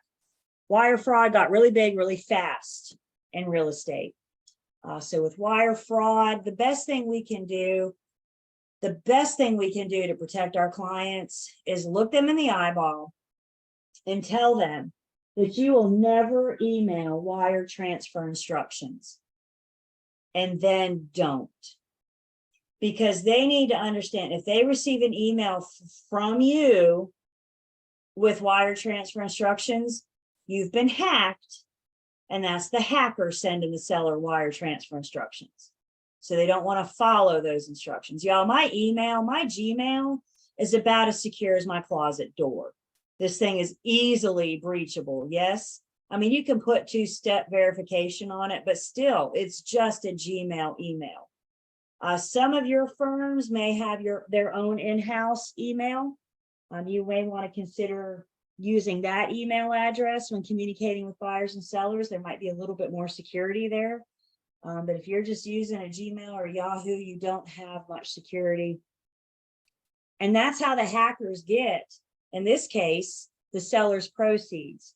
If they intercept it from the attorney, if the attorney is doing a wire transfer to the seller. So the best thing we can do in this case is, again, look them in the eyeball, tell them you won't email it to them, and then don't. And the seller just needs to pick up the phone and call the attorney directly to give them their wire transfer instructions.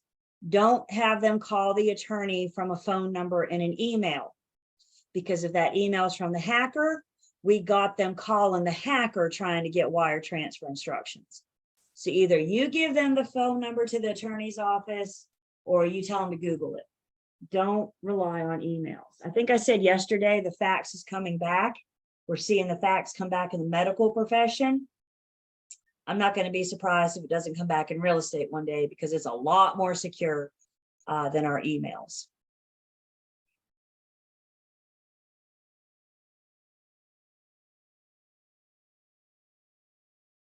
You guys dealt with this yet? Good. Have the conversations.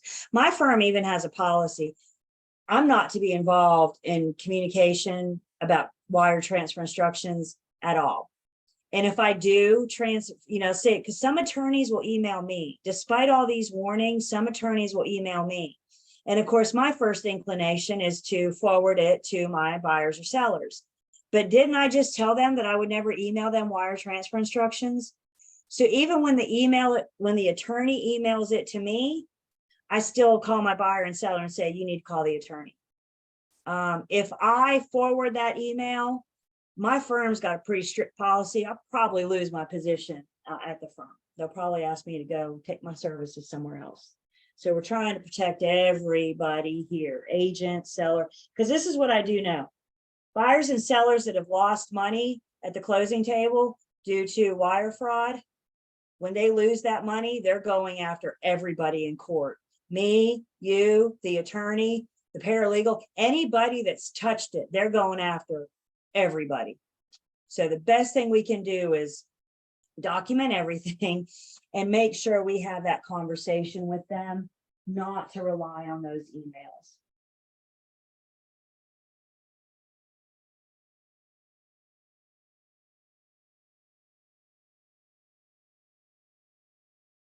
Okay, so then we have the end of our agreement here. So a couple things. I got 2 places for sellers.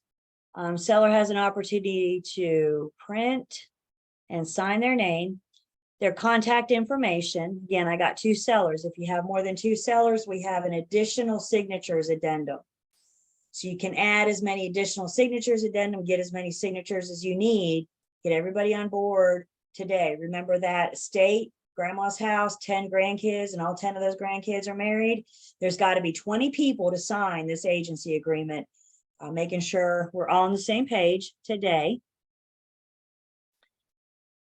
If it's an entity seller, if it's an LLC or a corporation, then we're going to use this.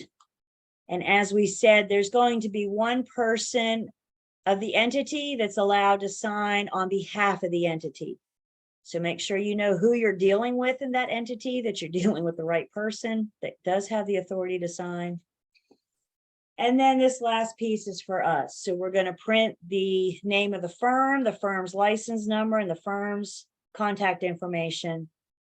And it's going to be signed by the individual listing agent. So we have the power to sign these agency agreements on behalf of the firm. Another must of our written agency agreements is we must include our license number. We are the ones signing it, so we are the ones that need our license number. And that is a 13-page listing agreement. A 13-page, let's call it an employment contract. The document used for the seller to hire the firm. Questions? Comments?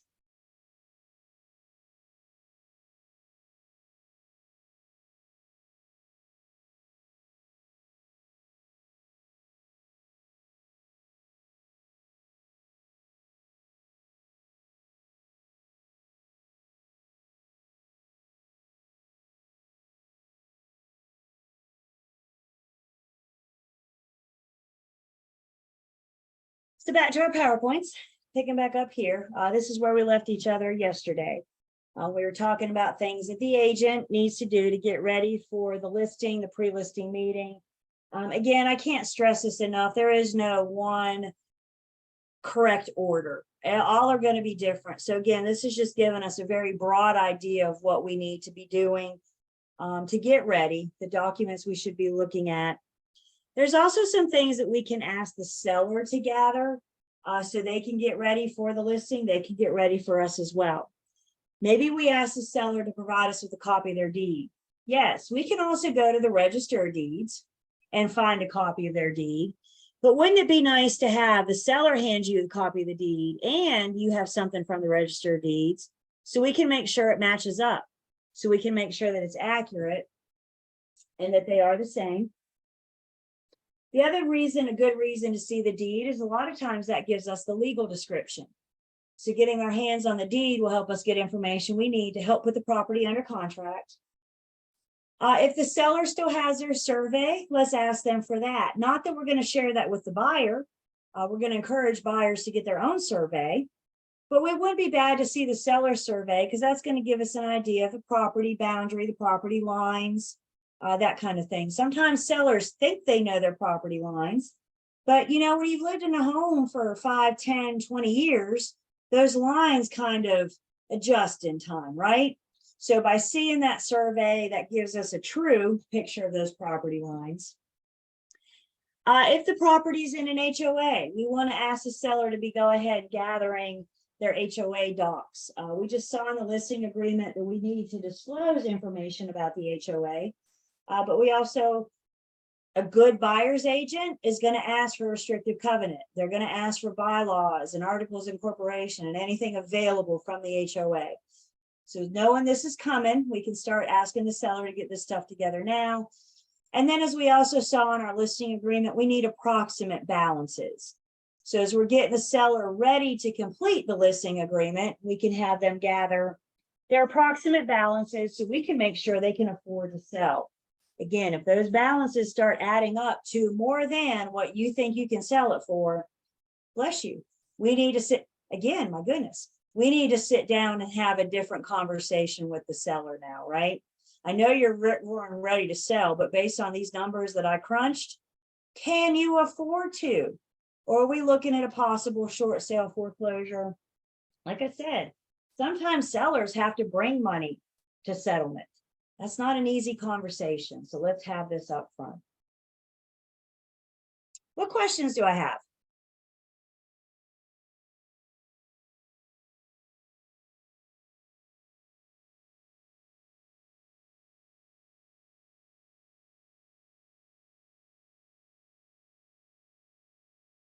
Well, guess what? I got a question for you guys. So set your chats, private chat, just to me.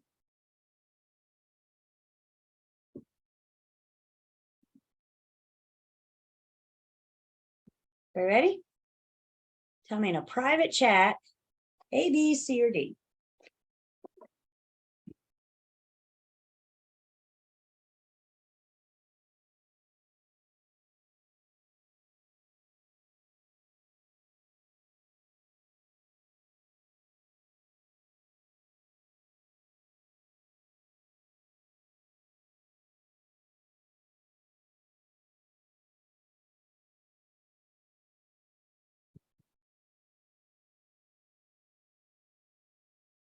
Yeah, I had to sneak away and get coffee. Thank you.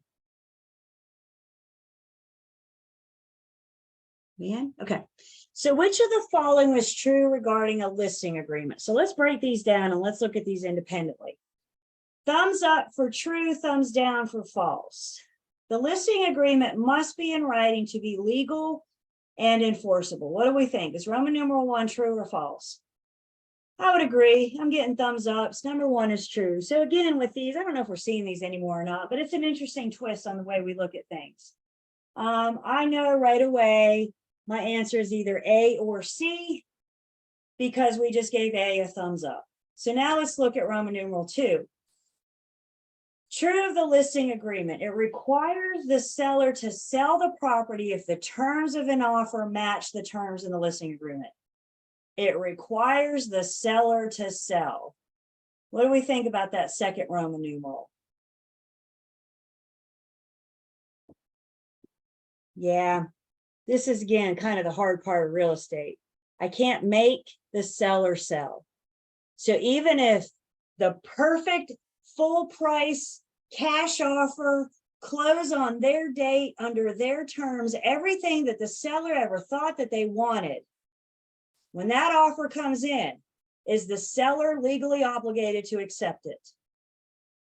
And the answer to that is unfortunately no. They are free to accept any offer they wish. So even if it does check off all of the seller's boxes, again, I did my job. I brought you that ready, willing, and able buyer. It's not my fault you agreed to accept those perfect terms. Could the firm have a leg to stand on? I'm not the firm. I'm not an attorney. I don't know, but it might be worth that conversation. Does this make sense? They hire you to do a job. You do your job. We expect to get paid. So what your firm may want to do in that scenario is going to be up to the firm. Questions on that?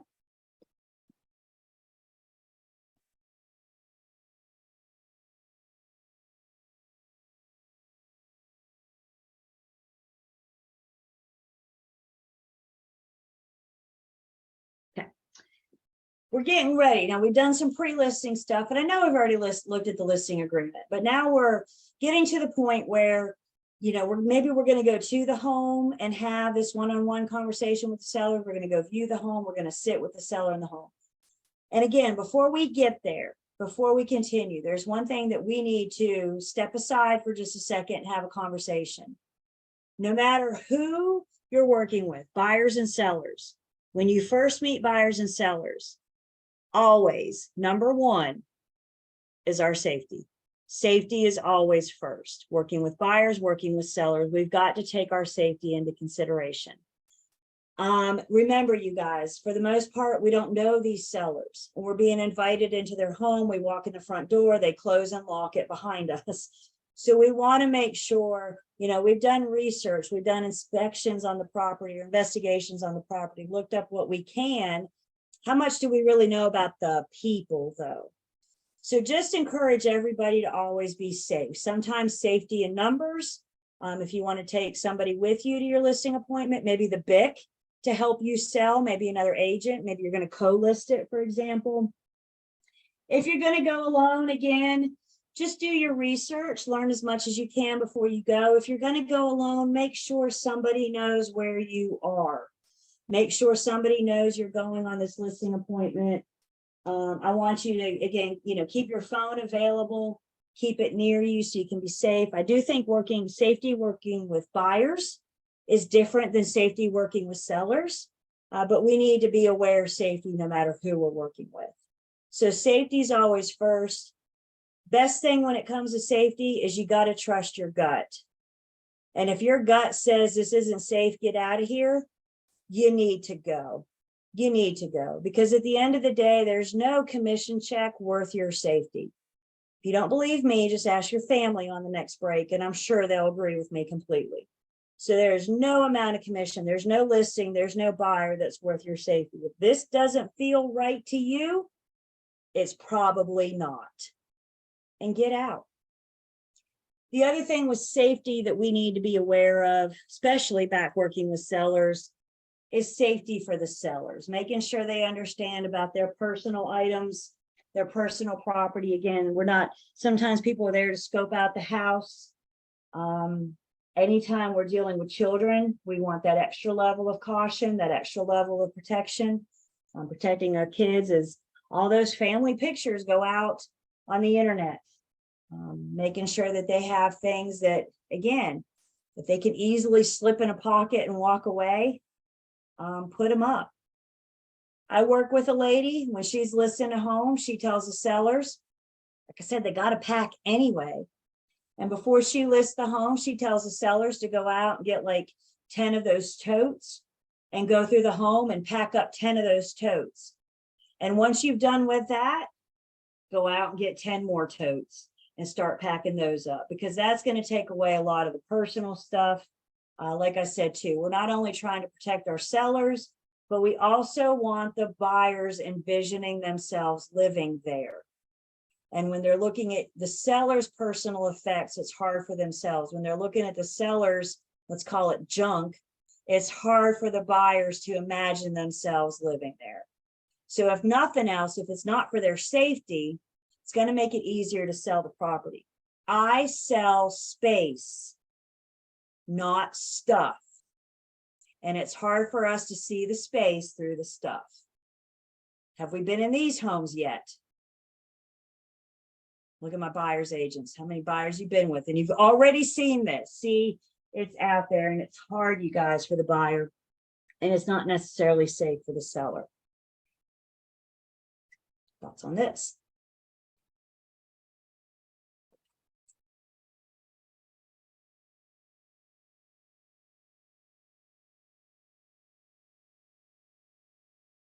And remember the camera thing too. There was a disciplinary action, I think it was last year or the year before, something like that. The agent, buyer's agent, got to the property a few minutes early. She had a showing scheduled.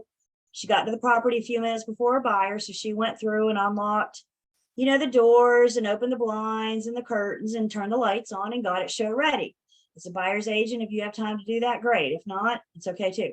But she had the time to do that. So she opened the home and got it show ready.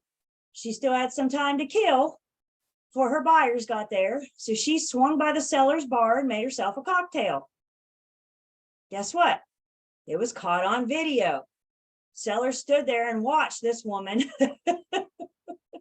You can't make this stuff up. So, remind people you might be on camera. I think the disciplinary action said that she had to, or she volunteered to replace the bottle of whatever it was she drank from the seller's bar, or took from, and of course issued an apology, and So talk about getting caught red-handed. Yes. Save the drinking for after the show. No, I'm just kidding, but you're with me, right? We got to make sure we try to be professional at all times. And remember, there's a really good chance that cameras are there. Every once in a while, we'll see something on these closed Facebook pages about sellers watching buyers' kids jump up and down on the bed. We got to be respectful of the seller stuff. It's still their house. If they give you rules like please remove shoes before entering, then remove your shoes. We see these showing instructions before we go. So maybe you call your buyers and tell them to wear easy to take on and put on shoes, right? So then that way they're not trying to tie up their boots at the front porch. But just be respectful of the seller's property. So safety first.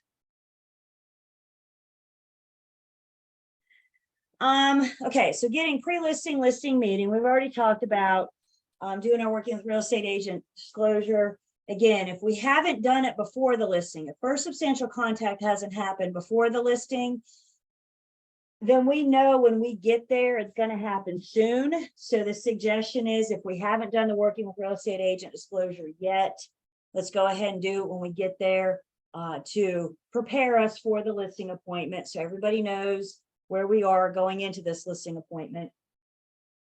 We're going to discuss with the seller how the property is going to be marketed. So many agents look at the seller and say, I'll put your listing in MLS. Well, guess what every single agent is going to do? Put your listing in MLS. How are you going to stand out? What marketing are you going to do differently other than put it in MLS? Remember, you guys, competitive listing appointments are a very real thing. You may or may not know you're competing for that listing. So my suggestion is you take your A game to every single listing appointment. Just go ahead and pretend that every single listing appointment you go to is competitive. And that way, you'll win whether it is competitive or not. So how are you going to market? What are you going to do to promote the seller's property? Of course, another question that's going to come up is compensation. We know that we respond by something like, my firm charges X amount. We know we're not going to say everybody in Winston charges X amount. We're not going to give any indication of price fixing. Once you tell the seller what your firm expects to collect for compensation, probably their next question is going to be, are you willing to reduce your commission? So this takes us back to marketing. How you respond to that, are you willing to reduce your commission, comes down to your firm's policy. Maybe they give you wiggle room in negotiation, the commission, maybe they don't. Remember, it's the firm that sets the policy. So know that company policy before you go on the listing.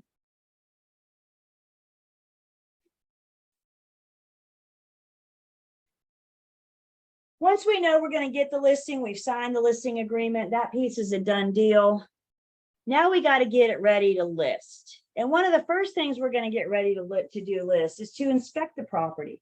We're going to go through with our checklist, whatever that is. Is yours a piece of paper on a clipboard? Or are you doing your checklist on the phone? But we're going to go through with the seller, preferably, and do a walkthrough. And we're going to go through with the seller and we're going to find out stuff like you and I are looking for material facts. What kind of recent repairs have the seller done? Recent improvements have they done? If they done major repairs, did they get permits? Do they have COs to close out the permits? If your seller wants you to advertise a brand name appliance, you need to verify that the brand name is correct. Jacuzzi is a brand name. So before you say the home has a jacuzzi, make sure that's the sticker on the side of the hot tub. So make sure you know what you're advertising when it comes to brand names. Also be careful about saying something is new. If it's new, it better still have the saran wrap on it, right? Is it slightly used? Was it new in 2022, right? Let's be very specific about that word, new.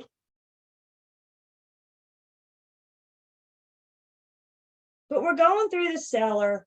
We're doing this walkthrough. We're learning as much about the property as we can. So we gather our information so we can properly list it. We can put it into MLS. And we want to do this outside too. This isn't just going through the home and having these discussions. This is going through the property. One thing I always used to ask sellers to help me sell their home. I used to ask them, what made you buy? What was the feature of this home that said, this is the one, I want to buy it? What's your favorite room? What's your favorite piece about this home? Because that might be something that I can use to market that, to advertise that. So we can try to get things, again, to help us sell that product. As we're going through the sellers, yeah. Did I hear something? Might have just been an echo. Okay. As we're going through the sellers, we need to talk about what personal property that they may be willing to leave, and any fixtures that they're going to take and not take down before we list. So making sure we're clear on personal property and fixtures. Making a note of all significant property defects so we can disclose those material facts. We can always suggest repairs or improvements. Some things we can suggest make the home more sellable. I mean, it doesn't cost that much to do, I don't know, to paint the front door a bright color to make it pop. It doesn't take that much to have somebody spend a Saturday afternoon out front cleaning up the landscape, right? So what are things that we see? It's a big part of that. What I just said is all about that curb appeal, isn't it? So anything that we can see that can, help the property more marketable, try to go through and encourage your seller to go through the eyes of the buyer. Your seller remembers what it's like to be a buyer, and what are things that they liked as a buyer? What are things that turn them off as a buyer? And these might be things that we can use to help the seller sell.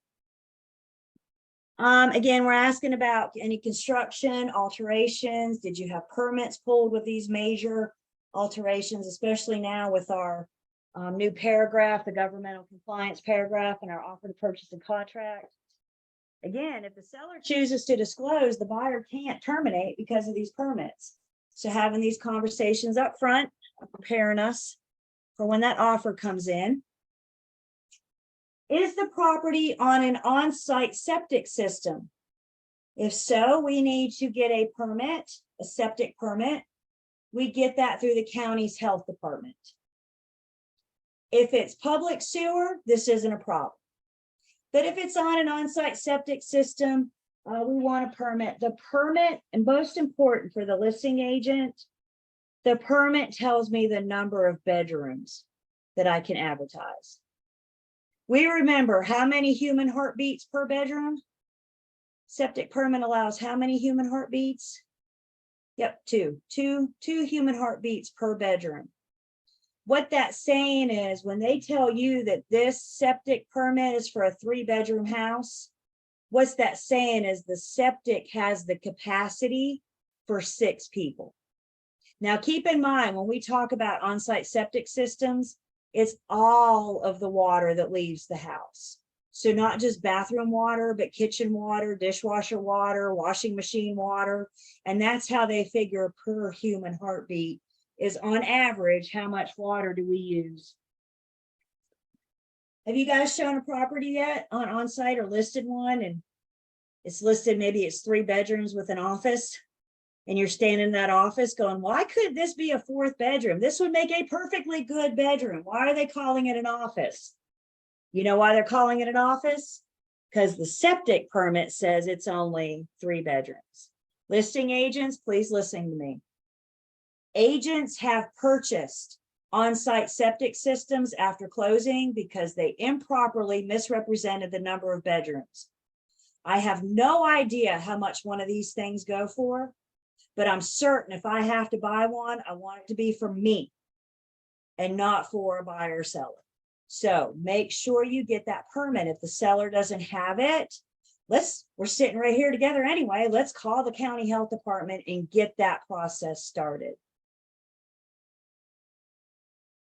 Thoughts on that? Have we come across this yet? Septic and listings or anything? Not yet? You will. All the things you guys have to look forward to. The other thing I have to say about this, some sellers may look at you and say, I don't know. I don't know if it's public or on site. So at that case, we can tell them just go to their file cabinet, get their most recent water and sewer bill. If they're being charged for sewer, they're on public. If they're not, it's more than likely on site. So we can have them look at those bills.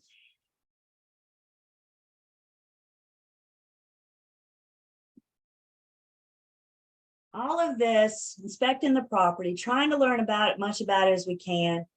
Remember, you and I always have that duty. Discover and disclose material facts. We don't just have to wait for material fact to bump us upside the head. My duty is to discover and disclose material facts. And how I discover material facts as the listing agent is I go through the property with my seller so we can identify these various things together.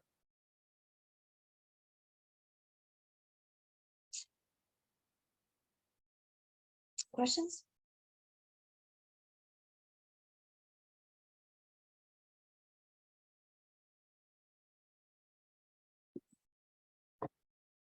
Going back, we're going to go back in time just a little bit. We're going to go back to Unit 8.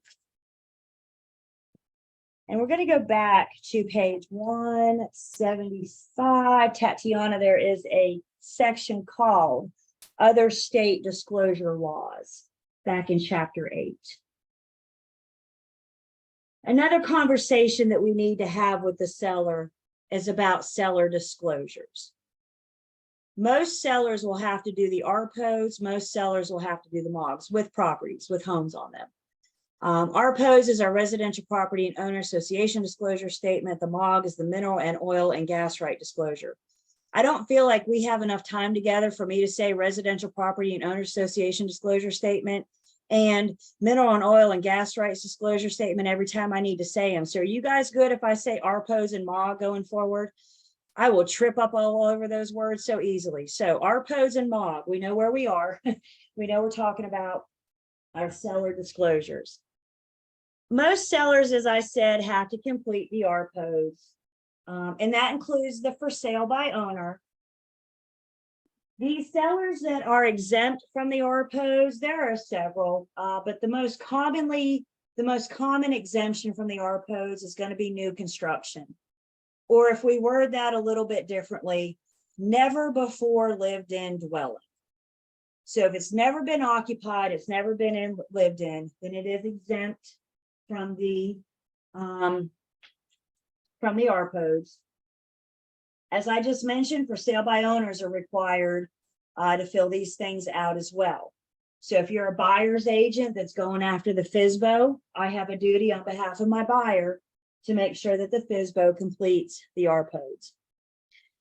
These seller disclosures are very unique. And they're very unique because they're a mandatory form. Mandatory means what? They got to do it. They got to provide the form, right? A mandatory form with optional disclosure. So mandatory form means they have to provide the form, but they don't have to disclose anything. That's kind of funny to think about, isn't it? What good is providing the form if you don't have to disclose? This takes us back to caveat emptor.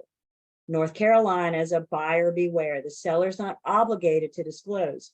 With these forms, we're giving them that option if they choose to disclose. So when the seller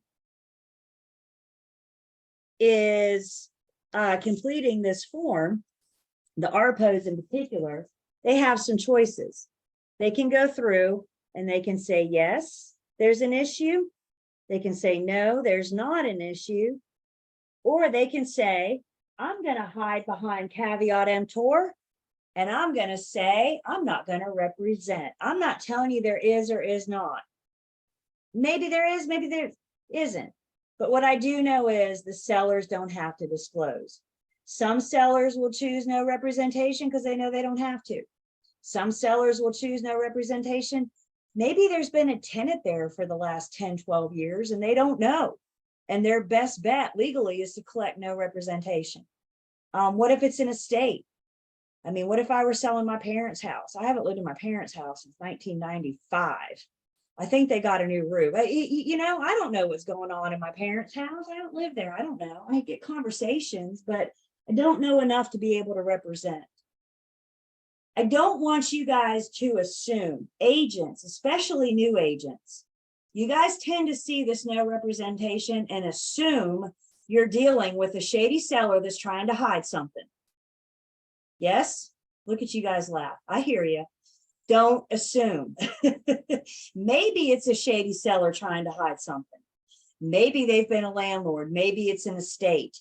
Maybe they're just hiding behind caveat emptor. No matter how the seller completes this form, the buyer is always encouraged to do their inspections. So even if the seller says, no, there's no problem. No. My red flag goes up more over seeing all no's than seeing all no representation. Because one thing I know is that there's no such thing as a perfect home. And if they go through and say, nuh-uh, there's no problem anywhere, my flag is going up more so here than when I see this. The RPOs, it's called residential transactions, anything 1 to 4 dwellings. Let's see, who is exempt? We said the biggest exemption from this is going to be that new construction, never before lived in dwelling. Other exemptions, for example, could be like an estate or a guardianship or a trustee, something like that. A court order transfer may be exempt from the RPOs. If you guys are looking for the list of exemptions for the RPOs, you can find them under the guidelines to complete the exclusive right to sell listing agreement and the guidelines to complete the offer to purchase and contract. So the guidelines for both of those forms gives a full list of who would be exempt from the RPOs. The other thing that the Residential Property Disclosure Act answers is who is the owner? Who is required to fill out this form? And the owner is either the recorded present owner or the individual with a future interest. So for example, if we were dealing with a life estate and somebody was in line to get the property after the life estate ended, they may be required as an owner to complete this as with a future interest. So those owner exemptions, there's our trustee, mortgage holder, lien holder. If the bank takes the property, for example, for foreclosure, the bank's not going to be required to provide the RPOs. So the Act gives some instructions to the sellers. The Act says that the seller must deliver the disclosure no later than the time the buyer makes an offer to purchase. The Act says who has to deliver it? It's the seller's responsibility to deliver it to the buyer. We help. It's the seller's responsibility to complete it and provide it to the buyer. We assist. So we can assist the seller in completing this form. We cannot do it for them. We also assist the seller in delivering this form to the buyer. Most of the times here in the Triad MLS, you're going to see the RPOs as an attachment in the MLS, something that we can even see before we ever go show the property. Do you see it in Canopy a lot as an attachment? John, do you see it? Okay, so we see it in Canopy. I imagine that would be, because that's the platform agents have to communicate with each other. So I imagine that would be there. In the rare occasion, if it's not available in the MLS attachments and you want to go show it or you're ready to present an offer, just contact the listing agent. Maybe they haven't gotten it from the seller yet. Maybe they're dealing with a seller that's dragging their feet, not willing to cooperate and do it. So if you don't have access to it, just reach out to the listing agent. Delivery of the buyer's agent is acceptable. Again, we can communicate in delivering it, getting it between the seller to the buyer, but the seller has to complete it and the buyer has to sign it. We cannot do it for them. So what if the seller doesn't deliver the RPOs to the buyer? Well, failure to deliver the RPOs to the buyer upon or after contract formation could give the buyer an out. If we go under contract and the buyer has not seen this yet, the buyer has 3 days to terminate this contract for failure to receive the RPOs. So if we don't provide it, if we don't give it to them, it could give the buyer an out. And if they terminate for failure to receive the RPOs and the MOG, the buyer's getting their earnest money and their due diligence back. So if that doesn't motivate your seller to complete this form. So if your buyer exercises that right, we have to notify the seller or their agent in writing. An email will suffice as long as it's in writing, notifying them of their intent to cancel. And then this act is a little dated because it specifically says how we can deliver that in writing. And I'm seeing UPS or the seller's agent. So the seller's agent can provide that written notice of canceling in the event we're in non-compliance here. Yes, ma'am. I was just gonna ask again, so because I know whenever you're filling out the offer, it says you have received a copy of like the RPOs and MOG, but then is it 3 days? That's exactly what it is. Yep.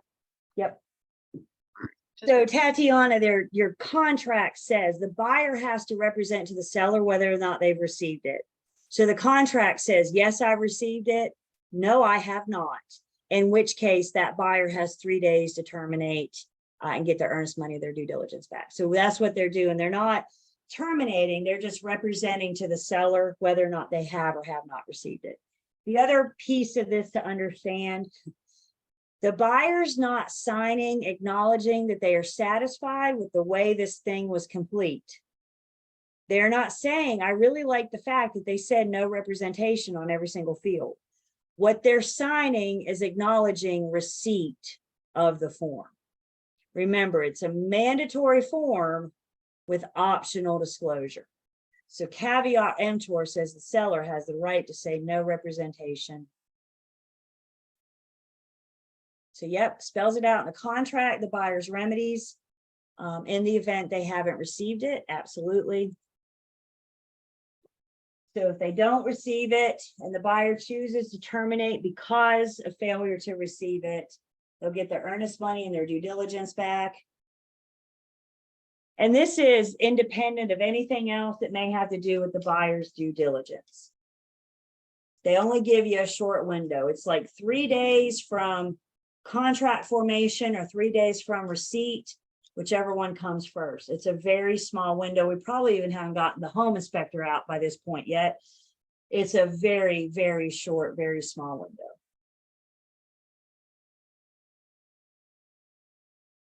What other questions do we have so far on the RPOs here?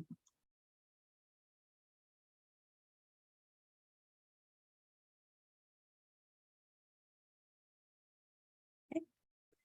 Let's take a break, last break before lunch. So let's take 10, 11, it's getting ready to change, 11:55. We come back, we're going to look at our RPOs and MOG. We're going to look at those forms, then we're going to say a little bit more about those, and we're going to talk about other fun stuff like lead-based paint and all that good stuff. So let's take 10.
Welcome back.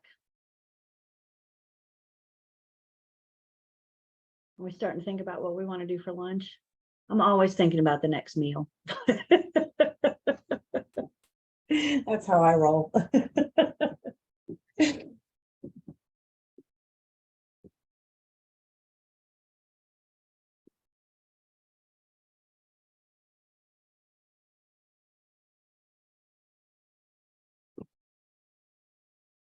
All right. So what we're going to do now, we'll got a little bit more to say about the RPOs, but while we're here, we're going to go out and actually look at the RPOs in the MOG, look at the forms. So we are in the online learning system. We are in the section 1 material. And under the section 1 material, we have the RPOs first off. By the way, this thing is proposed to get a major renovation soon. The commission has, through various sources, they've asked for public opinion on changes. They're receiving those public opinion on changes now.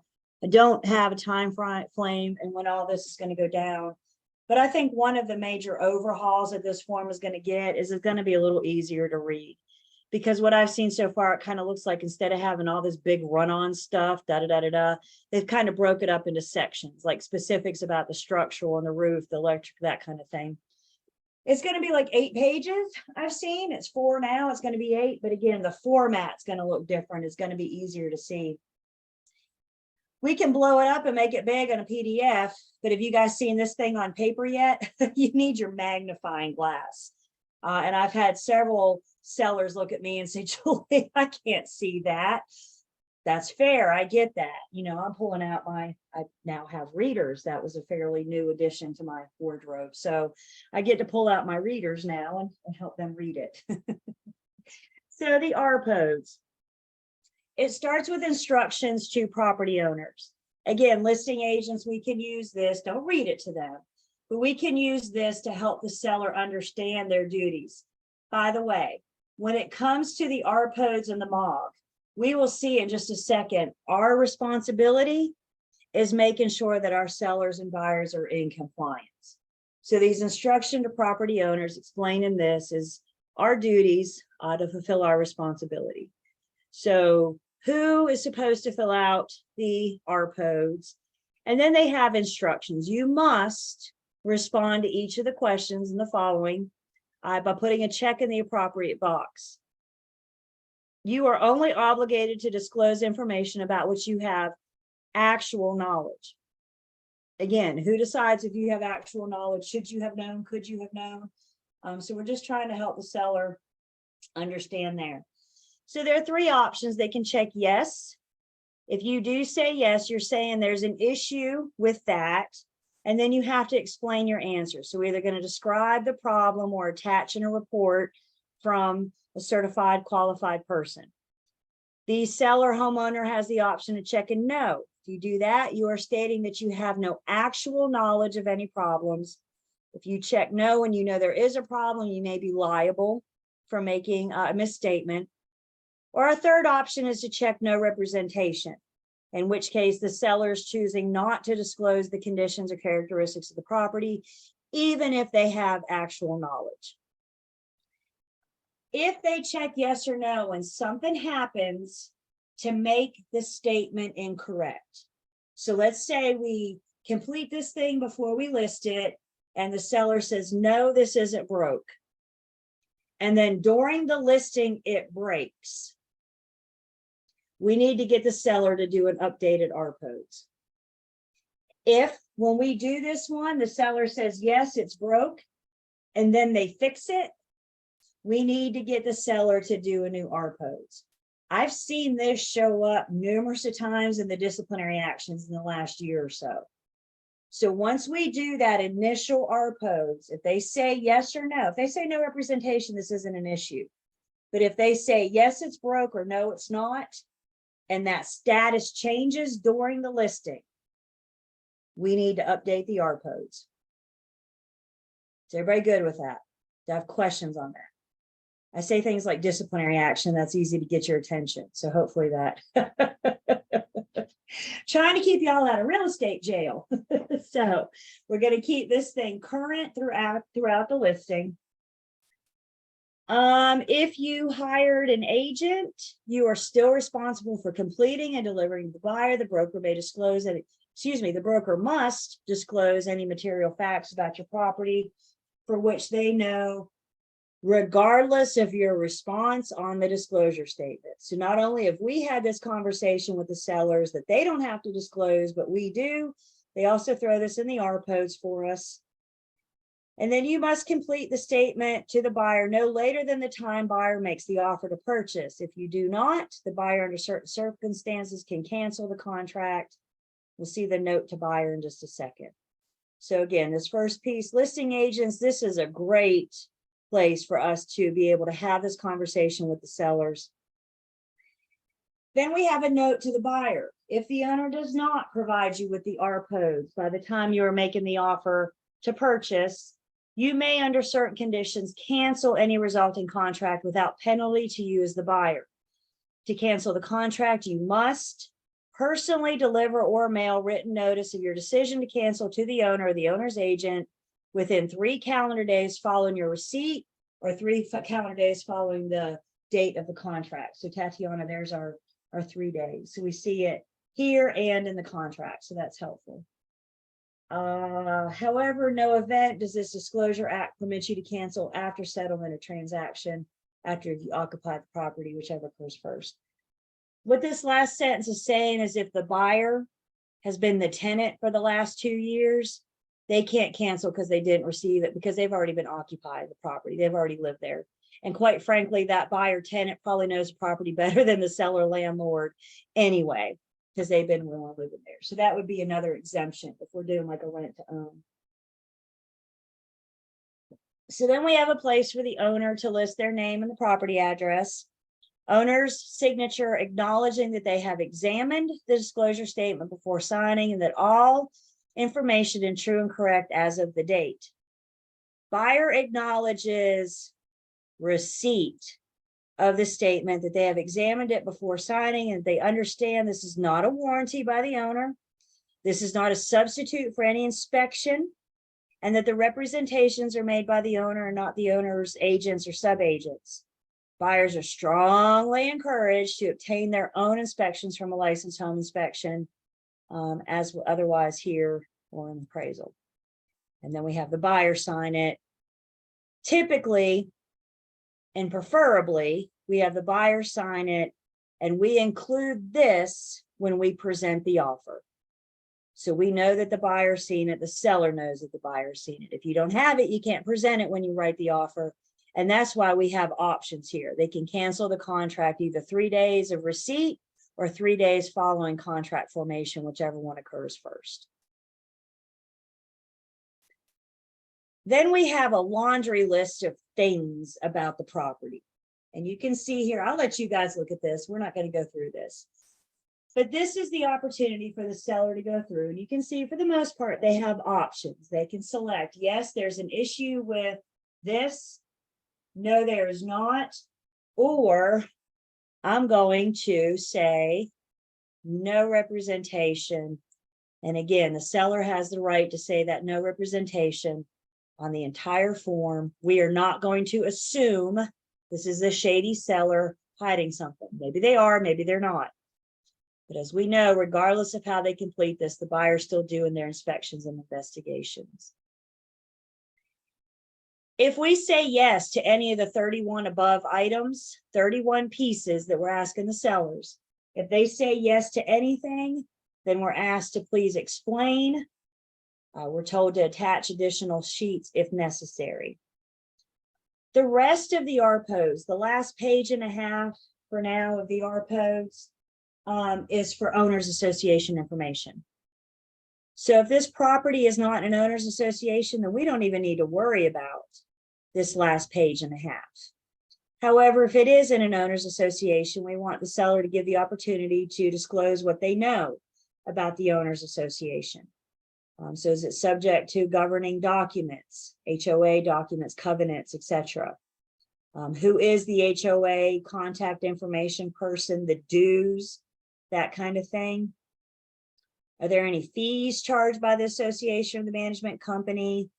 Are there any amounts due, unsatisfied judgments, etc.? I kind of like this piece a whole lot.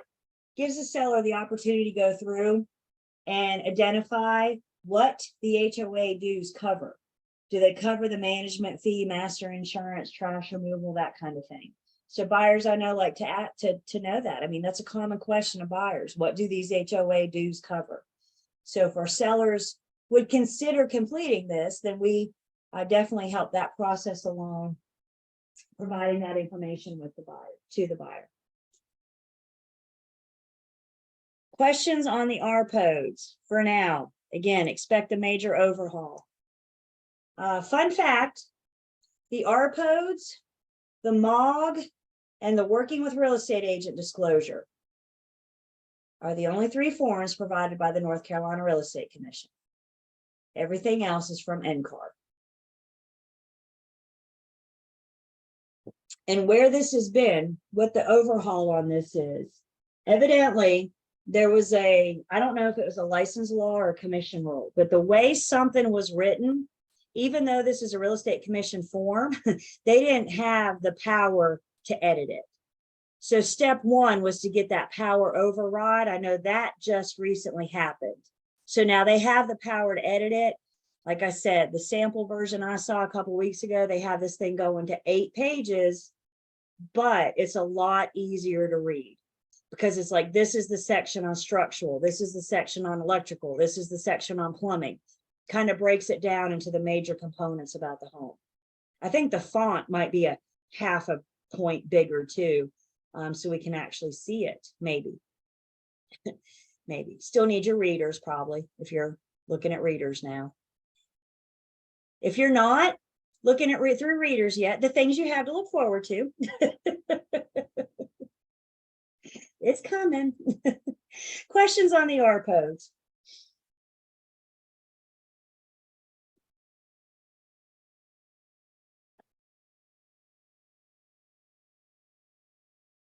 The other one that we've talked about, seller disclosure, or another seller disclosure, is the MOG. Once upon a time ago, the MOG used to be a line in the RPODs. Just one little simple line. Yes, no, no representation. There was a lawsuit. I heard, the story I heard, this went down in Texas. Some big developer bought a whole bunch of land. And when they bought the land, they severed the rights to the subsurface materials. And what are we dealing with in Texas? Oil. It's like Beverly Hillbilly kind of stuff, right? So the builder severed the rights to the oil, but guess what? They didn't disclose it to the buyers. So people bought these homes in this subdivided property. Gentleman was out back digging in his yard one day, struck oil. Dude said, sweet, I'm rich. And the builder said, that's mine, thank you very much. Turned into this huge lawsuit. And so now, as a result of that, we all have a form. We don't deal with oil much in North Carolina, do we? We do have some good minerals, but you know, the big one, we're probably, if we're not dealing with it yet, particularly you, Taylor, it's going to be down your more neck of the woods. Y'all heard of fracking yet? Coming soon to North Carolina. So this is something that we may be dealing with more so in North Carolina than what we have before. So with the MOG, again, it starts with instructions to property owners, what the property owners need to know as it relates to this act and this form. It goes over the mineral and oil and gas rights disclosure, conveying what this paragraph is saying is conveying or severing subsurface rights is a legal matter. So if the seller plans to sever, or if they're thinking about it, they need to discuss this with the attorney, their attorney. The best way I know to look at this form is to kind of take this and divide it in half. So the top half starts with asking about the minerals. mineral rights were severed from the property by a previous owner. In which case the seller can say yes, no, or no representation. Maybe they know if a previous owner severed it, maybe they don't. Then we're going to say seller has severed the mineral rights, or the seller intends to sever the mineral rights. And you will note if they have severed or if they intend to sever, no representation is not an option. So their only options are to say yes or no, I have severed, yes or no, I intend to sever. And then we go through that same little exercise with oil and gas rights. They were severed from the previous property owner, yes, no, no representation. They have been severed, they intend to sever, and again, no representation is not an option. They can say no representation for what somebody else did. They can't in this case. This is one of the things that they have to disclose. If they have severed or if they intend to sever, their only options are yes or no. Questions on this?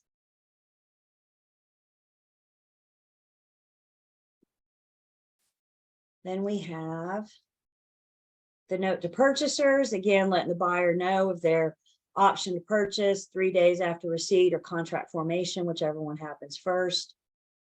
Property address, owner name, owner signs acknowledging that they've examined the document and it's true and correct as of the date signed. And then the buyer signs acknowledging receipt, that they have examined it before signing and they understand this is not a warranty and that the representations are made by the owner and not their agent or subagents. So our MOG and our RPOs. Again, both of those are in the section 1 material of the online learning system.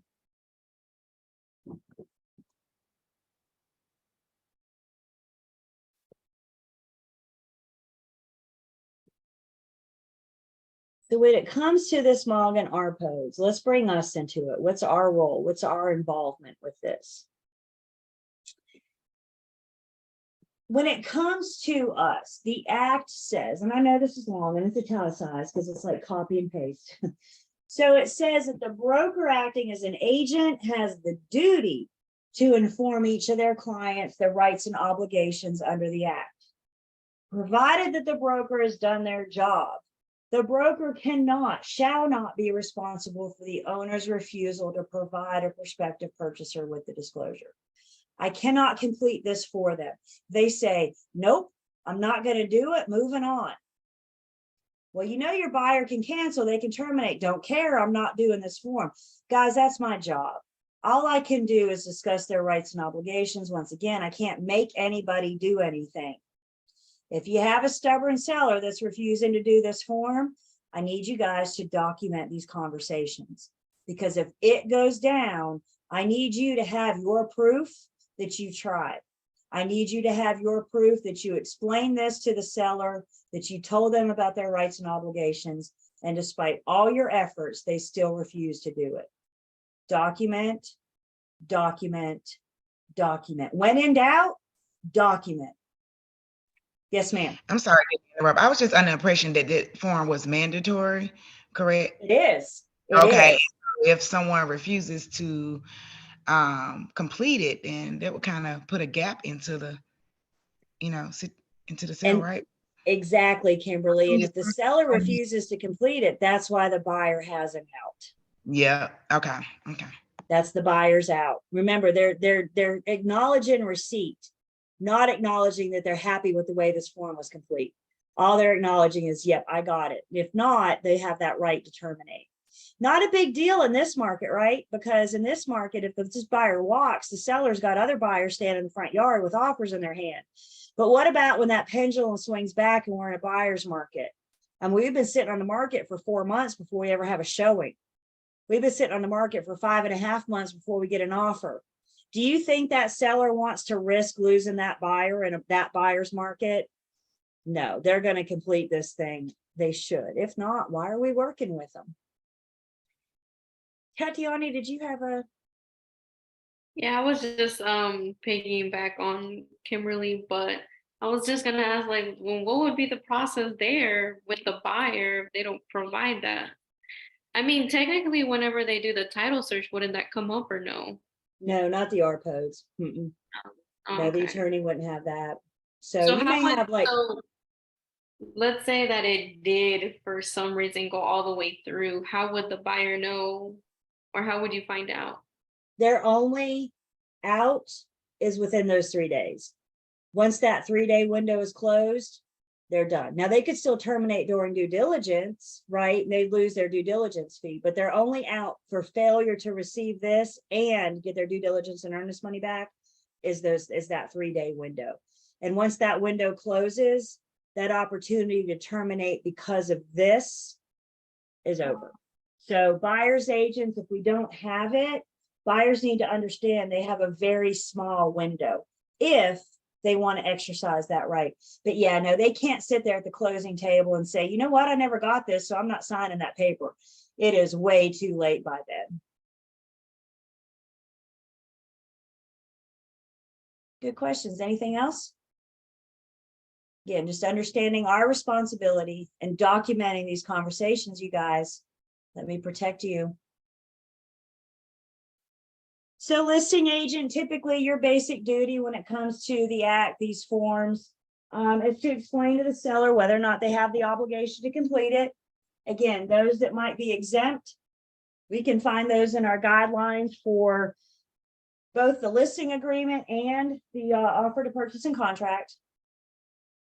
Listing agents, we need to explain to the seller their statutory duty, their options of saying yes, no, or no representation, and making sure that your sellers understand what happens if I don't. Mandatory form, make me. Well, I can't. However, what I can tell you is that this could give the buyer the right to terminate, depending on the market, depending on the seller situation. I mean, we all know they have a motive to sell. Do they have to sell fast? Do they have to sell in a timely manner? This could slow things down. So let's just do it up front. I think for the most part, I mean, I'm trying to think back. I've only had one seller that kind of was a little difficult. They just kept giving me the I'm busy, we'll get to it when we can kind of thing. And I'm like, listen to what I'm trying to tell you. And it finally, we put it on the market and I still didn't have it. And of course I had agents calling me like crazy. We did finally get it before that first offer came in, so we were compliance. But I mean, by that time, and they were kind of like, oh my God, Julie, here, are you happy? I'm like, thank you very much. Yes, I am happy now, so they weren't being difficult, I don't think. I just know that people get busy, and guys, selling your house can be an overwhelming and intimidating process. So this just could be another piece of that intimidation. So just helping them get through it, making sure that they understand. I'd already had some showings. I'd already had some interest from buyers in that situation by the time I got the RPOs. And as soon as I got in my hands, obviously I put it in MLS, but I also reached out to those agents that had already shown it, inquired about it, and make sure that I put it in their hand as well, specifically in their hands, just to make sure everybody was in compliance. Because I just couldn't get it from my sellers when it was time to list, despite all my efforts. So we got it, we closed, it was all good eventually. So basic duties of the agent, again, we are never doing this for the seller. Isn't it so easy sometimes just to grab the pen and do it ourselves? We cannot do that in this case. We cannot do that for buyers and sellers. Buyers agents, our big obligation to the buyer in explaining this form is making sure they understand that right to cancel if they don't have it. Again, buyers aren't excited to see no representation, and they may have some hesitations about seeing that. No representation does not give them the right to cancel. They're not signing saying they're happy with the way the form was completed. They're signing acknowledging receipt. So that's what we can help them understand. And if they don't have it, if they don't receive it, make sure they understand their options. So the Real Estate Commission expects all of us to support the act, again, encouraging our sellers. I think one of the more unique situations of the act is dealing with the for sale by owner. The FSBO is not exempt from this. The FSBO may not know that they have to do this, which means you, the buyer's agent, are getting this done on behalf of your buyers. So you may be introducing this to the FSBO. You're not doing it as a duty to the seller. You're doing it as a duty to your buyer. So no matter who you represent in the transaction, we have a duty to get this form from the seller to the buyer. How And do then the, yeah, sorry, how do the FSBOs get, like you just tell them, oh, you need the ARPOs and this and that, but like, how do they get it? if they know, they could probably go online and Google it. Like I said, this isn't an NCAR form, so it's not locked down like some of our NCAR forms. Some FSBOs know what they're doing, others don't. So it might be that they know to get this, they know where to go. They could probably go to Google and say, how do I sell my house? And this very well might come up, you know? But if they don't know about it and you're the buyer's agent and you say something about it, they're going to be like, what's that now? In which case we can put a copy in their hand for them to fill out. I have a FSBO right now and she wasn't aware of it and didn't have it. So I sent it to her, made her available and told her that it was mandatory. And she do it? Did she do it? Oh, yeah. Good, Yeah. good, Camille, good. Because you did that, because that's what's in the best interest of your buyer, you know? Let me tell you guys, there's some agents out there that go after FSBO listings. And this is one tool they have in their tool belt when they go after a FSBO. Did you know you were required to do this form? And if the FSBO didn't, it might get them thinking about, gee golly, what else don't I know? Maybe I do need an agent. So some agents use this as a tool when they approach FSBOs. Is that a good way to maybe get listings? You're soliciting listings and people you know want to sell. You're just trying to convince them to sell with you. Things to consider. Remember our do not call list though. Remember that. The commission also gives us some additional duties. We're going to break these down per role. So for example, some additional duties of the listing agent. We need to provide the seller with the disclosures. We need to explain the requirements. We have a duty to disclose material facts, regardless if they do or not. Our requirement to disclose material facts has nothing to do with how they complete the ARPOs. License law and commission rule says we always have a duty. We can assist the seller in completing the form. This does not say complete it for them. As we were coming back from break, I mentioned the form is very fine, small print. If you ever print it out and hold it in your hand, that's when we started talking about our readers. I had a seller once. She was early 80s and didn't have an email. So e-signature wasn't an option. So I was at her kitchen table doing the listing paperwork with her. And we came across the ARPOs and she looked at me and said, Julie, I can't read that. Fair enough. I struggle to read it anyway. I struggle to read it myself. So I bellied up to her kitchen table and proceeded to read it to her. I did not have the pen in my hand. I did not complete it for her, but her and I walked through this together. She was a seller that wanted to make these representations. Could she just have easily have said no representation, whatever, I'm not reading this, no representation? Absolutely. But she was a seller that wanted, she felt like that was doing the right thing, and I wanted to support her effort with that. So I assisted her in completing the form. And then of course, listing agents, like I said, our job, we're going to help deliver. It's the seller's responsibility to deliver it to the buyer, but as agents, we're usually not letting our buyers and sellers communicate amongst each other. We don't want them talking, so we can assist in delivering this form so it doesn't open the realm of conversation between those two. Nothing makes me more nervous than if I see buyer, even at the closing attorney's office. I'm like, not until that deed changes hands and y'all can be best friends. I don't care. But until then, no. You communicate between agents. As we mentioned, you guys, this one's important. I've been seeing this in the disciplinary action. We need to keep the ARPOs current. Once the seller says yes or no, if anything changes, then we need to help the seller updating the RPOs. If we're under contract, we're going to get the updated RPOs to the buyer. If we're not under contract yet, we want to get it to any buyers that we know may be interested. So if we've had some showings, maybe a second showing, maybe we know a buyer's considering it. If we've updated the RPOs, we want to make sure we provide them with that information. Listing agents, you might be in a dual agent situation. So if you are, you're working with the seller and the buyer. And if you're working with the buyer too, we also have a duty to disclose that or discuss that note to purchaser. And then we document everything. So that includes signed copies of the disclosures. We want the signed copies of buyers and sellers in our transactional files to make sure all's complete. Some additional duties of the seller subagent. If you're assisting a buyer customer and you're acting as a seller subagent, we still have a duty in making sure that that buyer customer receives the RPOs, reviewing that note to purchaser, making sure they understand their options out if they haven't received it. And then also getting your buyer signature and keeping copies, document everything for our transactional files.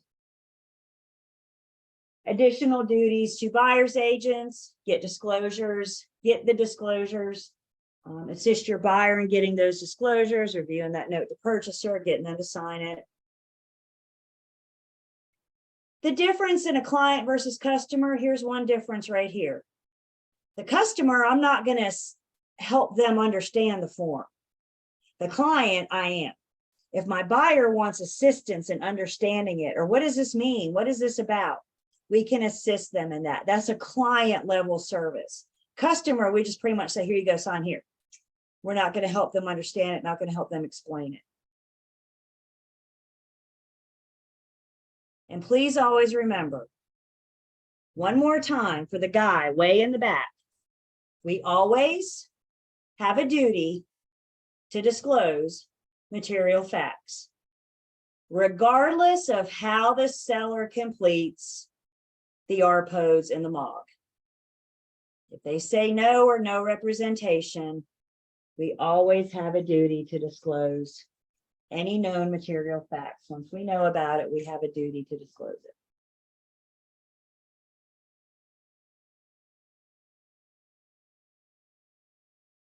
Assisting the seller, like we said, tell them to complete it. Prior to us, sign a listing agreement, but I'd have them try to complete it before we allow showings, before we open the door for buyers to come in.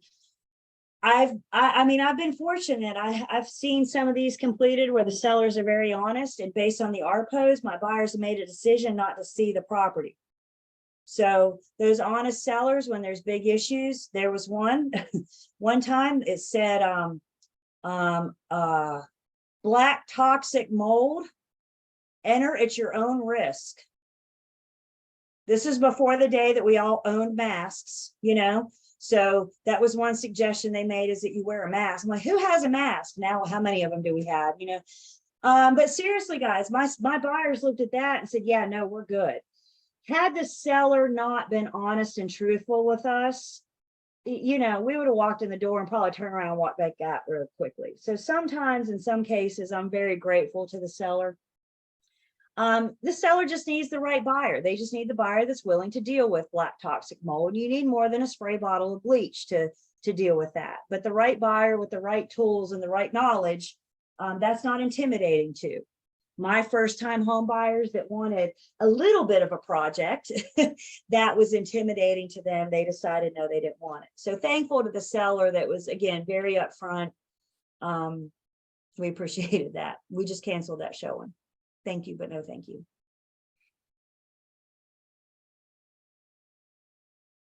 So what if? Let's go through the what ifs. What if your seller demands that we don't share a material fact with a potential buyer? The roof leaks, shh, don't tell anybody. What if that defect could affect the listing price? But again, the seller refuses to budge. I mean, you say the word structural, that almost sounds like money, doesn't it? I mean, there's costly structural, plumbing, electrical, a lot of that stuff could get really expensive really fast.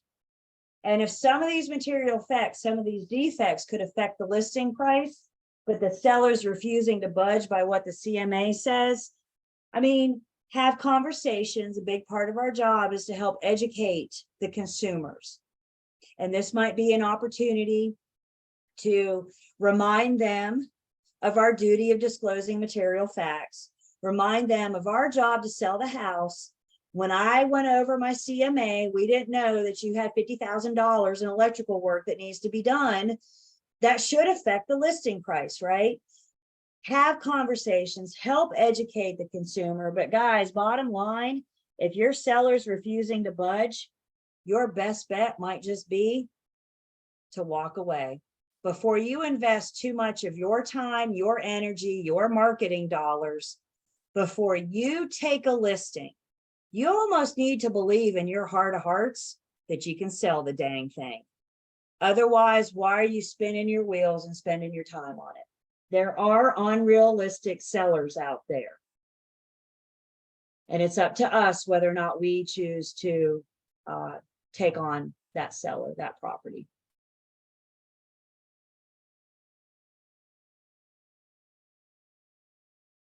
Questions on the RPODs or the MOG?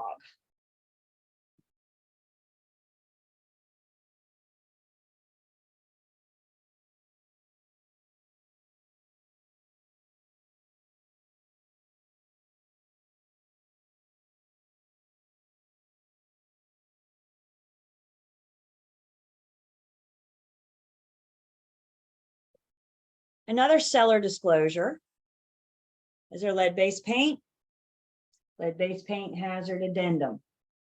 Lead-based paint hazard addendum came to us via the Lead-Based Paint Hazard Reduction Act of 1992.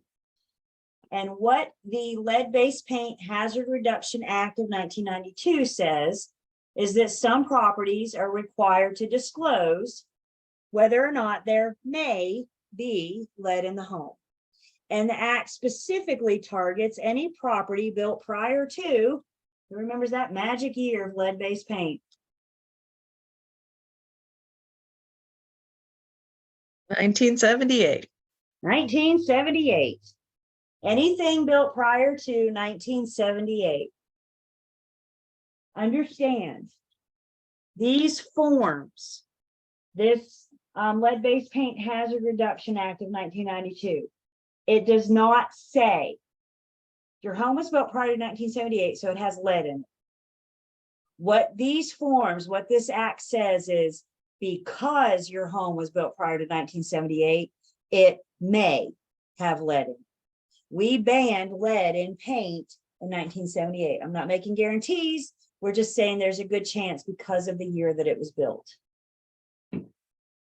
By the way, Kimberly, this applies to tenants as well. So you're going to come across this because, again, I mean, we remember lead-based paint, lead in the home can affect children.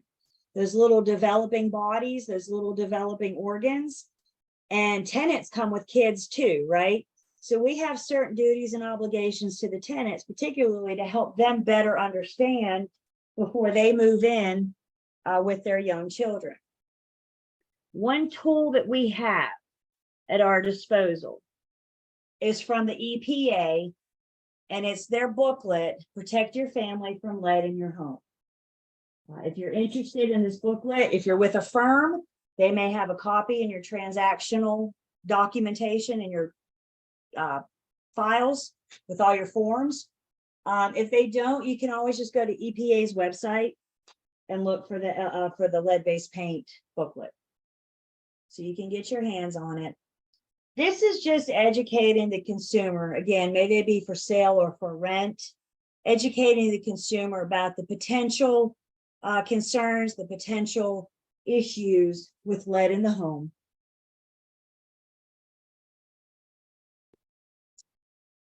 Seller has to disclose what they know. When it comes to lead-based paint, this is one place that Caveat Emptor doesn't apply. And the reason being, caveat emptor is a state thing.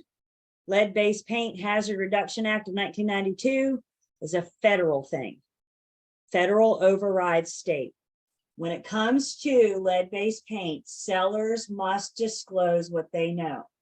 However, sellers can't disclose what they don't know. So if the seller doesn't know if there's lead in the home, they can't disclose. They can only disclose what they know. Let me go back 1 second, sorry. If they know because they've had it tested.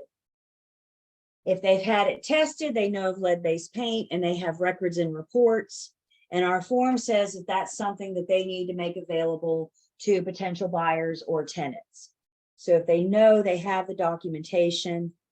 Again, if we don't have it prior to offer, there is no out for the buyer. But even if we go under contract, the owner still needs to provide the form and then allow the buyer to amend the contract after the form. So if we have to amend it, again, in a perfect world, we're getting it while we're negotiating the offer, but there is not an out for the buyers, a 3-day out with this lead-based paint. Again, federal is kind of overriding any state here. And then of course we need to disclose to tenants. If they haven't been notified of it when they sign the lease at the time of renewal, then landlords need to notify them at the latest. This lead-based paint hazard reduction act targets target housing. So specifically what homes fall under the lead-based paint hazard reduction act of 1992. And target housing are most residential homes built prior to 1978. This does include common areas. If you have a multifamily housing, this also includes subleases. Target housing by definition does not include housing intended for elderly persons. So a nursing home, for example, if it was built prior to 1978, it's not required to have lead-based paint hazard addendum. And also exempt from target housing is 0-bedroom dwellings. 0-bedroom dwellings. Think studio apartments, dorm rooms, military barracks, etc. Those would be exempt from the target housing. Also exempt from the act, foreclosure properties are not going to deal with lead-based paint. If the home has been certified as lead-based paint free, then we don't have to disclose. We don't have to use the disclosure. We may want that certification. Short-term leases, anything under than 100 days with no renewals. So think like vacation properties. We don't need to do the lead-based paint. And then renewals if the lead-based paint was disclosed at the time the lease was signed. So we only need to deal with renewals if it wasn't done back in the day when we first started.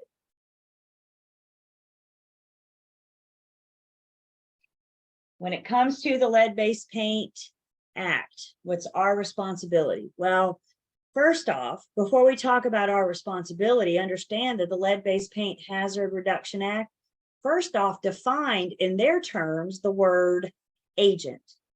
So under the Lead-Based Paint Hazard Reduction Act, the agent is the broker in the transaction paid by the property owner or through a brokerage agreement. So if you're not paid by the owner or you don't have a buyer's agency agreement, then under the Lead-Based Paint Hazard Reduction Act, we're not considered the agent.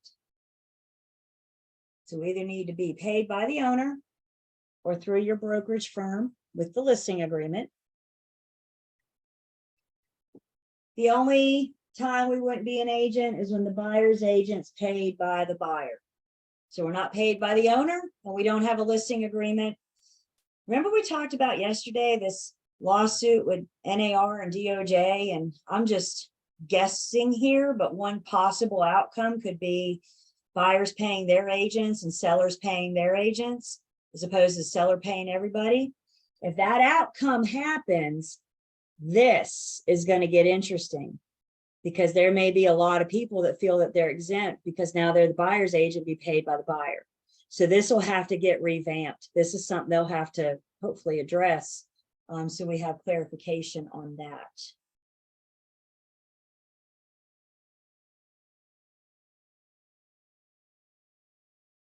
Our responsibilities under the act, again, we're informing the seller or the landlord, the lessor of their obligations.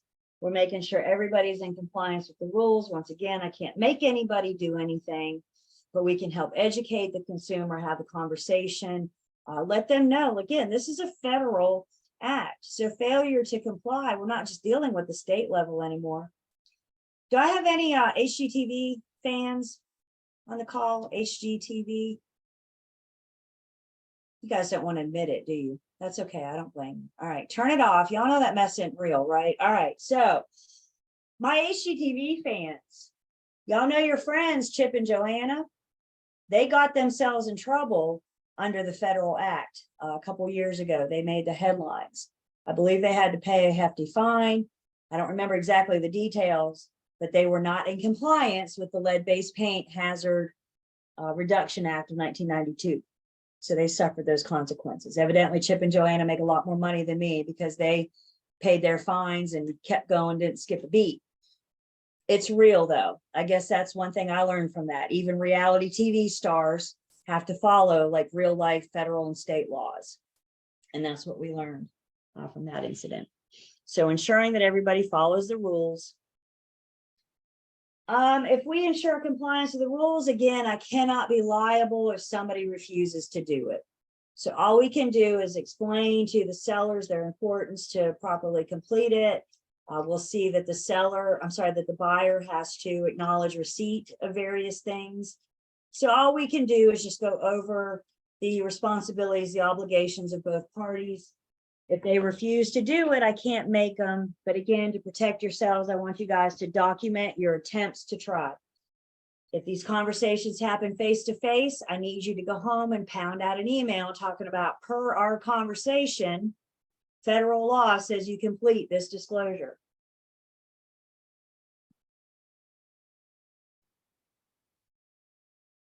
For the owner, failure to comply with the act. The owner, may that be for sale or for rent, the owner on the first offense would probably get a warning.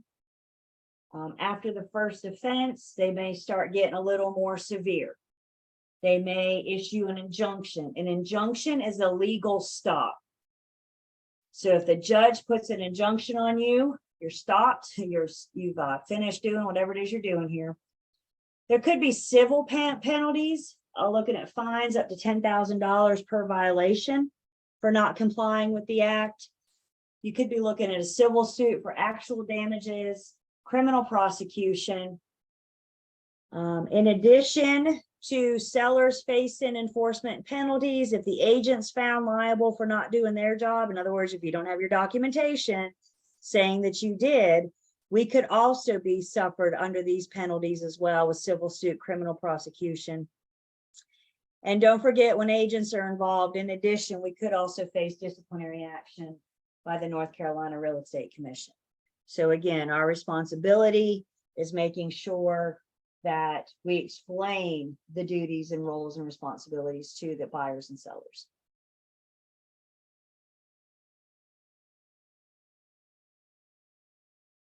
Questions so far?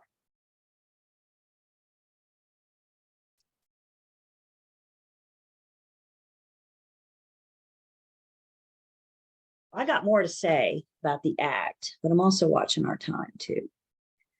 So we're still in section 2. I'll pull up the other basement. Okay, let's go to lunch. So it is 12:45 by the time I get done talking. So we're gonna take 45 minutes again. So that's what, we'll come back at 1:30. Is that right? Yeah. I'll log on at 1:25, 1:26, somewhere in there. You guys come on after that. Please be back at 1:30 so we can get started right on time. We're going to finish talking about lead-based paint. We're going to look at the form. And then we're going to talk more about working with sellers. So we're going to talk about like advertising and measuring and doing CMAs and all that good stuff. So lots of fun things to look forward to after lunch. Y'all enjoy, have a good lunch, and we will see you back here right at 1:30.